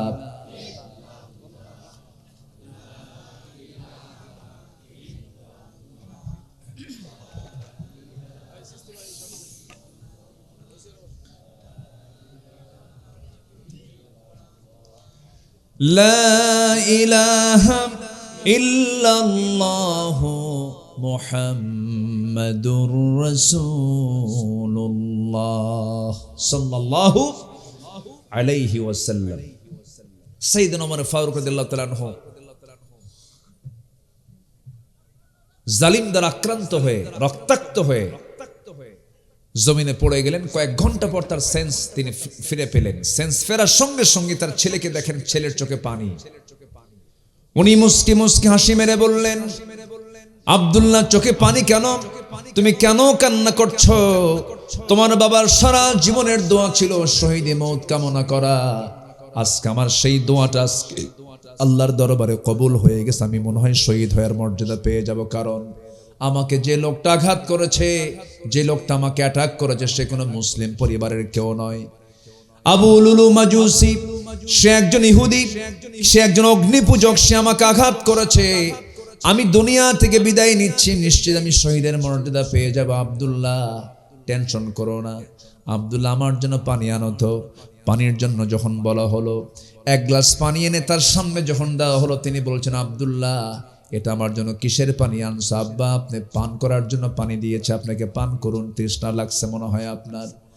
সাইয়েদনা ওমর ফারুক বলছেন, আব্দুল্লাহ রে, আল্লাহর কসম করে বলি, আমার কোনো তৃষ্ণার জন্য পানির প্রয়োজন না, আমার কোনো তৃষ্ণা লাগে নাই। আমি তোমার জন্য যে পানি চেয়েছি, আমার জন্য তোমার কাছে যে পানিটা চেয়েছি, এটা আমার পানি পান করার জন্য পানি নয়। ফজর নামাজ তো আমার এখনো হয় নাই, ওযুর পানি দিয়ে দাও, নামাজ পড়তে হবে। জোরে কোন সুবহানাল্লাহ। ভুঁড়ি বের হওয়া, রক্তাক্ত দেহ, মুমূর্ষ অবস্থা, রক্ত শূন্যতায় পড়েছেন তিনি। সেন্স ফিরে পাওয়া মাত্রই বলছেন, ওযুর পানি দাও, নামাজ আমার এখনো শেষ হয়নি। সুবহানাল্লাহ বলবেন না? আর জাতি আজকে সবচেয়ে বড় অপরাধ করে কি পড়ে না বলেন? বলেন বলেন বলেন বলেন। এ নিয়ে কোনো রাষ্ট্রের চিন্তা ছিল 54 বছর? কেউ চিন্তা করছে? যেই নেতা যে দায়িত্বশীল, যেই আমাদের লিডার, উনি যদি মুসলমানদের লিডার হন, সেই লিডারের চেতনায় যদি এই চেতনা না থাকে যে জাতিকে জাহান্নাম থেকে বাঁচানোর জন্য নামাজের গুরুত্ব দেওয়া দরকার, এই চেতনা যাদের মধ্যে কাজ করে না, সেই নেতা আমার নেতা হতে পারে না। কি কথা ক্লিয়ার? কারণ ইয়াওমা নাদউ কুল্লা উনাসিম বিইমামিহিম, আল্লাহ তাআলা হাসরের দিন প্রত্যেক ব্যক্তিকে তার নেতা সহ ডাকবেন। নেতা ছাড়া কোনো লোক উঠবে না সেদিন। লোক উঠবে, নেতা উঠবে, লোক উঠবে, নেতা উঠবে। ওদের মধ্যে গন্ডগোল হবে, তর্ক বিতর্ক হবে। যখন বলবে যে আমরা তো এটা করতে চাইনি, নেতা আমাদেরকে করতে বাধ্য করেছে, নেতা বলবে আমি তো তোমাদেরকে এত চাপ দিই না, তোমরা করলে কেন? রাগের ঠেলা এখন কর্মী বলবে আল্লাহ আমাদের তো জাহান্নাম দিছে, ওকে ডাবল জাহান্নাম দিও। এগুলো আছে না কোরআন শরীফে? এগুলো আয়াত আছে না নাই? আচ্ছা, আমি ওইদিকে লম্বা ব্যাখ্যায় যাচ্ছি না। ওমর ফারুক রাদিয়াল্লাহু আনহু এবার বলছেন, আব্দুল্লাহ নামাজ পড়তে হবে। তিনি ওযু বানালেন, ওযু বানায়া দাঁড়িয়ে নামাজ পড়ানোর চেষ্টা করলেন, পড়ার চেষ্টা করলেন। কোমরে গামছা বাঁধলেন, ভুঁড়িটা আটকায় ফেললেন, দাঁড়িয়ে পারলেন না, বসেও পারলেন না, ইশারা করে শুয়ে শুয়ে নামাজটা পড়লেন। এরপরে বলছেন, আব্দুল্লাহ আমি তো দুনিয়া থেকে বিদায় নিয়ে নেব, আব্বা আপনার জন্য ডাক্তার নিয়ে আসছি। ডাক্তার সামনে বসে গেছে, ডাক্তার বলতেছে, আমিরুল মুমিনিন আপনাকে আমি 1 গ্লাস দুধ দেব, আপনি দুধ পান করুন, চিকিৎসা শুরু করা দরকার। 1 গ্লাস দুধ তিনি বিসমিল্লাহ বলে সেবন করলেন, কিন্তু গ্লাসের দুধগুলো পেটে থাকলো না, পেট থেকে সব ফুটো নারী ফুটো হয়ে সব বের হয়ে গেল। ডাক্তার জিহ্বায় কামড় মেরে বলে, ইন্না লিল্লাহ, আমরা ওমর ফারুক আর পাচ্ছি না, তিনি দুনিয়া থেকে বিদায় নিয়ে নেবেন। সঙ্গে সঙ্গে ওমর ফারুক রাদিয়াল্লাহু আনহু মুস্কি হাসিয়ে মেরে বলছেন, ও ডাক্তার তুমি আমাকে আর বাঁচাবা কেমনে? কারণ আমার নাকের মধ্যে আমি জান্নাতের সুঘ্রাণ পেতেছি, আমি দুনিয়া থেকে বিদায় নিয়ে নেব, যে কোনো মুহূর্তে মালাকুল মউত চলে আসবে আমার কাছে। ও ডাক্তার তুমি এখন চলে যেতে পারো, তোমার কোনো চিকিৎসা আমার প্রয়োজন হবে না। এবার ডাক্তার ভরাক্রান্ত হৃদয় নিয়ে যখন ঘর থেকে বের হচ্ছিল, তার পাজামার দিকে ওমর ফারুক তাকায় দেখেন তার পাজামার কাপড়টা গিরার নিচে। ওমর ফারুক অন্তিম শয্যায় শায়িত অবস্থায় বলছেন, ডাক্তার তোমার পাজামার দিকে তাকায় দেখো, তুমি কি হাদিসটা পড়ো নাই, শোনো নাই? আল্লাহ তাআলা সেই বান্দার চেহারার দিকে সেদিন তাকাবেন না যার পাজামার কাপড়টা গিরার নিচে থেকে যায়, পাজামার কাপড় তুলে নাও। মৃত্যুর অন্তিম শয্যায় থাকা অবস্থায়ও তিনি দিনের দাওয়াত থেকে নিজেকে 1 চুল পরিমাণ গুটায়া রাখেন নাই। জোরে বলেন সুবহানাল্লাহ। এটার নাম জিকির। এটার নাম কি বলেন? জিকির। জিকিরে ব্যস্ত থাকতে হবে, নামাজি ব্যস্ত থাকতে হবে, নফসের শুদ্ধতায় ব্যস্ত থাকতে হবে। কারণ قد أفلح من تزكى وذكر اسم ربه فصلى। নাম্বার 3 হলো সত্যবাদী হওয়া। সত্যবাদী যারা হবে তারা সফল হয়ে যাবে। وقولوا قولا سديدا। আয়াতের পরের আয়াতে আল্লাহ রাব্বুল আলামিন বলছেন, فسوف ومن يطع الله ورسوله فقد فاز فوزا عظيما। জোরে বলুন আল্লাহু আকবার। নাম্বার 4 হলো তাকওয়া যারা অর্জন করবে তারা সফল হবে। ومن يطع الله ورسوله ويخشى الله ويتقه فأولئك هم الفائزون। নাম্বার 5 হলো ধৈর্যশীলতা। ধৈর্য থাকবে যারা, আল্লাহ পাক তাকে সফল করবেন। ইন্নী জাযাইতুহুমুল ইয়াওমা বিমা সাবারু أنهم هم الفائزون জোরে বলুন আল্লাহু আকবার। এই যে বসে আছেন, ধৈর্য দরকার আছে না নাই? এই যে ঠান্ডাগুলো নাকে কানে ঢুকতেছে, এরপরও বসে আছেন কষ্ট করে ঠান্ডা মাটিতে। বলেন তো মাহফিল শোনা আগে না ধৈর্য আগে? আজ থেকে মানে ধৈর্য আগে না মাহফিলে বসে থাকা আগে? ধৈর্যটা আগে। বিয়ে আগে না ধৈর্য আগে? বলেন বলেন বলেন বলেন। বিয়ে আগে? কোনটা আগে? ধৈর্য আগে দরকার। বিয়ে টিকবে না তো ধৈর্য না থাকলে। এক মহিলা ফোন দিয়ে বলে, হুজুর একটা প্রশ্ন করি। কি প্রশ্ন? আমার স্বামী সকালেও তালাক দেয়, বিকেলেও তালাক দেয়, আমি কি আসি না নাই? কি ধৈর্য দেখেন, ঠিক না? ব্যবসা আগে না ধৈর্য আগে? আপনি লুঙ্গির দোকান দিয়ে বসেছেন, আপনার কাছে লুঙ্গি নিতে আসছে। এক লুঙ্গি দেখি কি এক লুঙ্গি কিনবে? 10 লুঙ্গি দেখবে। আপনি লুঙ্গি খুলে তার কালার দেখাবেন, তার কাপড় দেখাবেন, তার লম্বা দেখাবেন, তার চওড়া দেখাবেন। সব দেখার পর আধা ঘন্টা ধরে লুঙ্গি দেখলো 10-12টা। এরপরও কয় চয়েস হয় নাই, আরো লুঙ্গি দরকার ছিল। তখন কি আপনি রাগলে কাস্টমার পাবেন? তখন আপনারও বিরক্ত রাখতেছে, এতক্ষণ ধরে দেখালাম তাও সে কিনলো না। ভিতরে জ্বলে যাচ্ছেন আপনি, কিন্তু রাগ করার কোনো কায়দা নেই। যখন বলে ভাই চলে যায়, হ্যাঁ জান, একটা ভেসকে মারা হাসি মারেন, কিন্তু ভিতরে জ্বলে যাচ্ছে। আর যদি আপনি বলেন এতক্ষণ ধরে তোকে লুঙ্গি দেখলাম, কিনবি না তুই, বাইন্দা ধুয়ে ধরে কেনাবে, কাস্টমার পাবেন? পাবেন না। এজন্য সকল কাজে ধৈর্যশীলতা দরকার। ধৈর্য আছে যার, সফলতা আছে তার। ধৈর্য হলো যোগ্যতা, রাগ হলো অযোগ্যতা। ধৈর্য হলো বাগান, রাগ হলো জঙ্গল। রাগ কি বলেন? জঙ্গল। এই ধৈর্য সব জায়গায় থাকতে হবে। ব্যক্তি, পরিবার, সমাজ, রাষ্ট্রে যে যার অবস্থানে আছেন সব জায়গায় ধৈর্যের অবশ্যই একটা প্র্যাকটিস থাকার দরকার আছে না নাই? আছে। মনে যা আসলো সব কি বলা যাবে? বলেন, তা কি বলা যায়? বলা যায় না। কিছু কিছু লোকের মধ্যে এত অশালীন ভাষা, মুখে যা আসে তাই করে, আছে না নাই? আল্লাহ মরার পরে ফেরেশতা কবে যাইভাবে ইচ্ছে সেইভাবে তোরে পিটাবে। কথা বুঝেন নাই? করা যাবে না। আমরা ধৈর্যশীল হব, জোরে বলে ইনশাআল্লাহ। একজন নবীর মধ্যে খুব রাগ বেশি ছিল। সব নবী ধৈর্যশীল ছিলেন, ওই নবীও ছিলেন ধৈর্যশীল, কিন্তু রাগ এর পরিমাণ একটু বেশি ছিল। সেই নবীর নাম কি বলেন? দেখছেন, কে না জানে? খুব রাগ ছিল। রাগ যতদিন ছিল আল্লাহ পাক তাকে ততদিন পরীক্ষার মধ্যে রেখেছেন। যখন রাগ তার কন্ট্রোল হয়ে গেছে, আল্লাহ পাক তাকে নবুয়ত দিয়ে দিয়েছেন। যেরকম সুবহানাল্লাহ। অনেক লম্বা ইতিহাস আছে না এরকম? অনেক লম্বা ইতিহাস আছে। যখন তার রাগ কমে গেছে, আল্লাহ পাক তাকে নবুয়ত দিলেন যে মুসা, তোমার রাগ কমছে, এখন তোমাকে নবুয়ত দিলাম। যেরকম সুবহানাল্লাহ। আমার ভাইয়েরা, নাম্বার 6 হলো আল্লাহ এবং নবীর আনুগত্য যার মধ্যে থাকবে সে ব্যক্তি মহা সাফল্যবান হবে। নাম্বার 7 হলো সৎ কাজ আদেশ যারা দেবে, অসৎ কাজের বাধা যারা দেবে। আল্লাহ রাব্বুল আলামিন সুন্দর করে বলছেন, ওয়ালতাকুম মিনকুম উম্মাতুন ইয়াদউনা ইলাল খায়রি ওয়া ইয়া'মুরুনা বিল মা'রুফি ওয়া ইয়ানহাউনা আনিল মুনকার ওয়া উলাইকা হুমুল মুফলিহুন। জোরে বলুন আল্লাহু আকবার। তোমাদের মধ্যে অবশ্যই এমন একটা দল থাকা দরকার, যে দল মানুষকে সৎ কাজের আদেশ দেবে, অসৎ কাজের বাধা দেবে।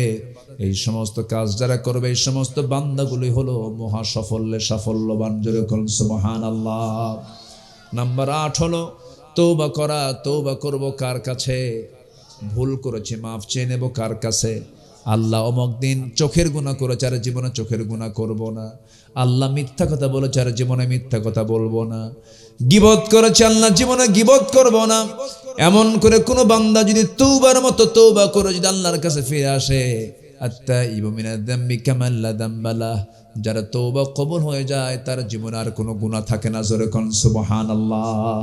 আল্লাহর কাছে তওবা করে মাফ চেয়ে নেব। তুবু ইলাল্লাহি জামিআন আইয়ুহাল মুমিনুন লাআল্লাকুম তুফলিহুন। সর্বশেষ নাম্বার 9 হলো ওই সমস্ত বান্দাগুলো সফল যে এই শর্ত পূরণ করবে। قد أفلح المؤمنون الذين هم في صلاتهم خاشعون। ওই সমস্ত বান্দাগুলো সফল ওই সমস্ত মুমিনরা সফল যাদের মধ্যে 7টা গুণ উপস্থিত আছে। নাম্বার 1 হলো নামাজের ব্যাপারে যারা যত্নশীল হয়, নামাজ যারা খুশুখুশুর সঙ্গে আদায় করে, বেহুদা কোনো কথা জিহবায় নিয়ে আসে না, যাকাতটা ঠিক মতো আদায় করে, লজ্জাস্থানের যারা হেফাজত করে। নাম্বার 5 হলো আমানতের খেয়ানত করে না, ওয়াদা ঠিক রাখে। নাম্বার 6, নাম্বার 7 হলো নামাজ দিয়ে শুরু নামাজ দিয়ে শেষ, যারা নামাজটাকে সুন্দর করে যত্নের সঙ্গে আদায় করে, ওই সমস্ত ব্যক্তির জন্য আমি আল্লাহ রাব্বুল আলামিন 8টা জান্নাতের দরজা খুলে রেখেছে। জোরে কোন সুবহানাল্লাহ। এবং স্পেশাল জান্নাত দেব, জান্নাতুল ফেরদাউস। আল্লাহু আকবার বলেন। উলাইকা হুমুল ওয়ারিসুন আল্লাযীনা ইয়ারিসুনাল ফিরদাউস হুম ফিহা খালিদুন। আল্লাহ পাক এই 9টি শর্ত পূরণ করে আল্লাহর নিকটতম বান্দা হওয়ার তৌফিক আল্লাহ পাক সবাইকে দান করুন। ফজর পড়বেন কারা কারা একটু হাত তুলে দেখান দেখি।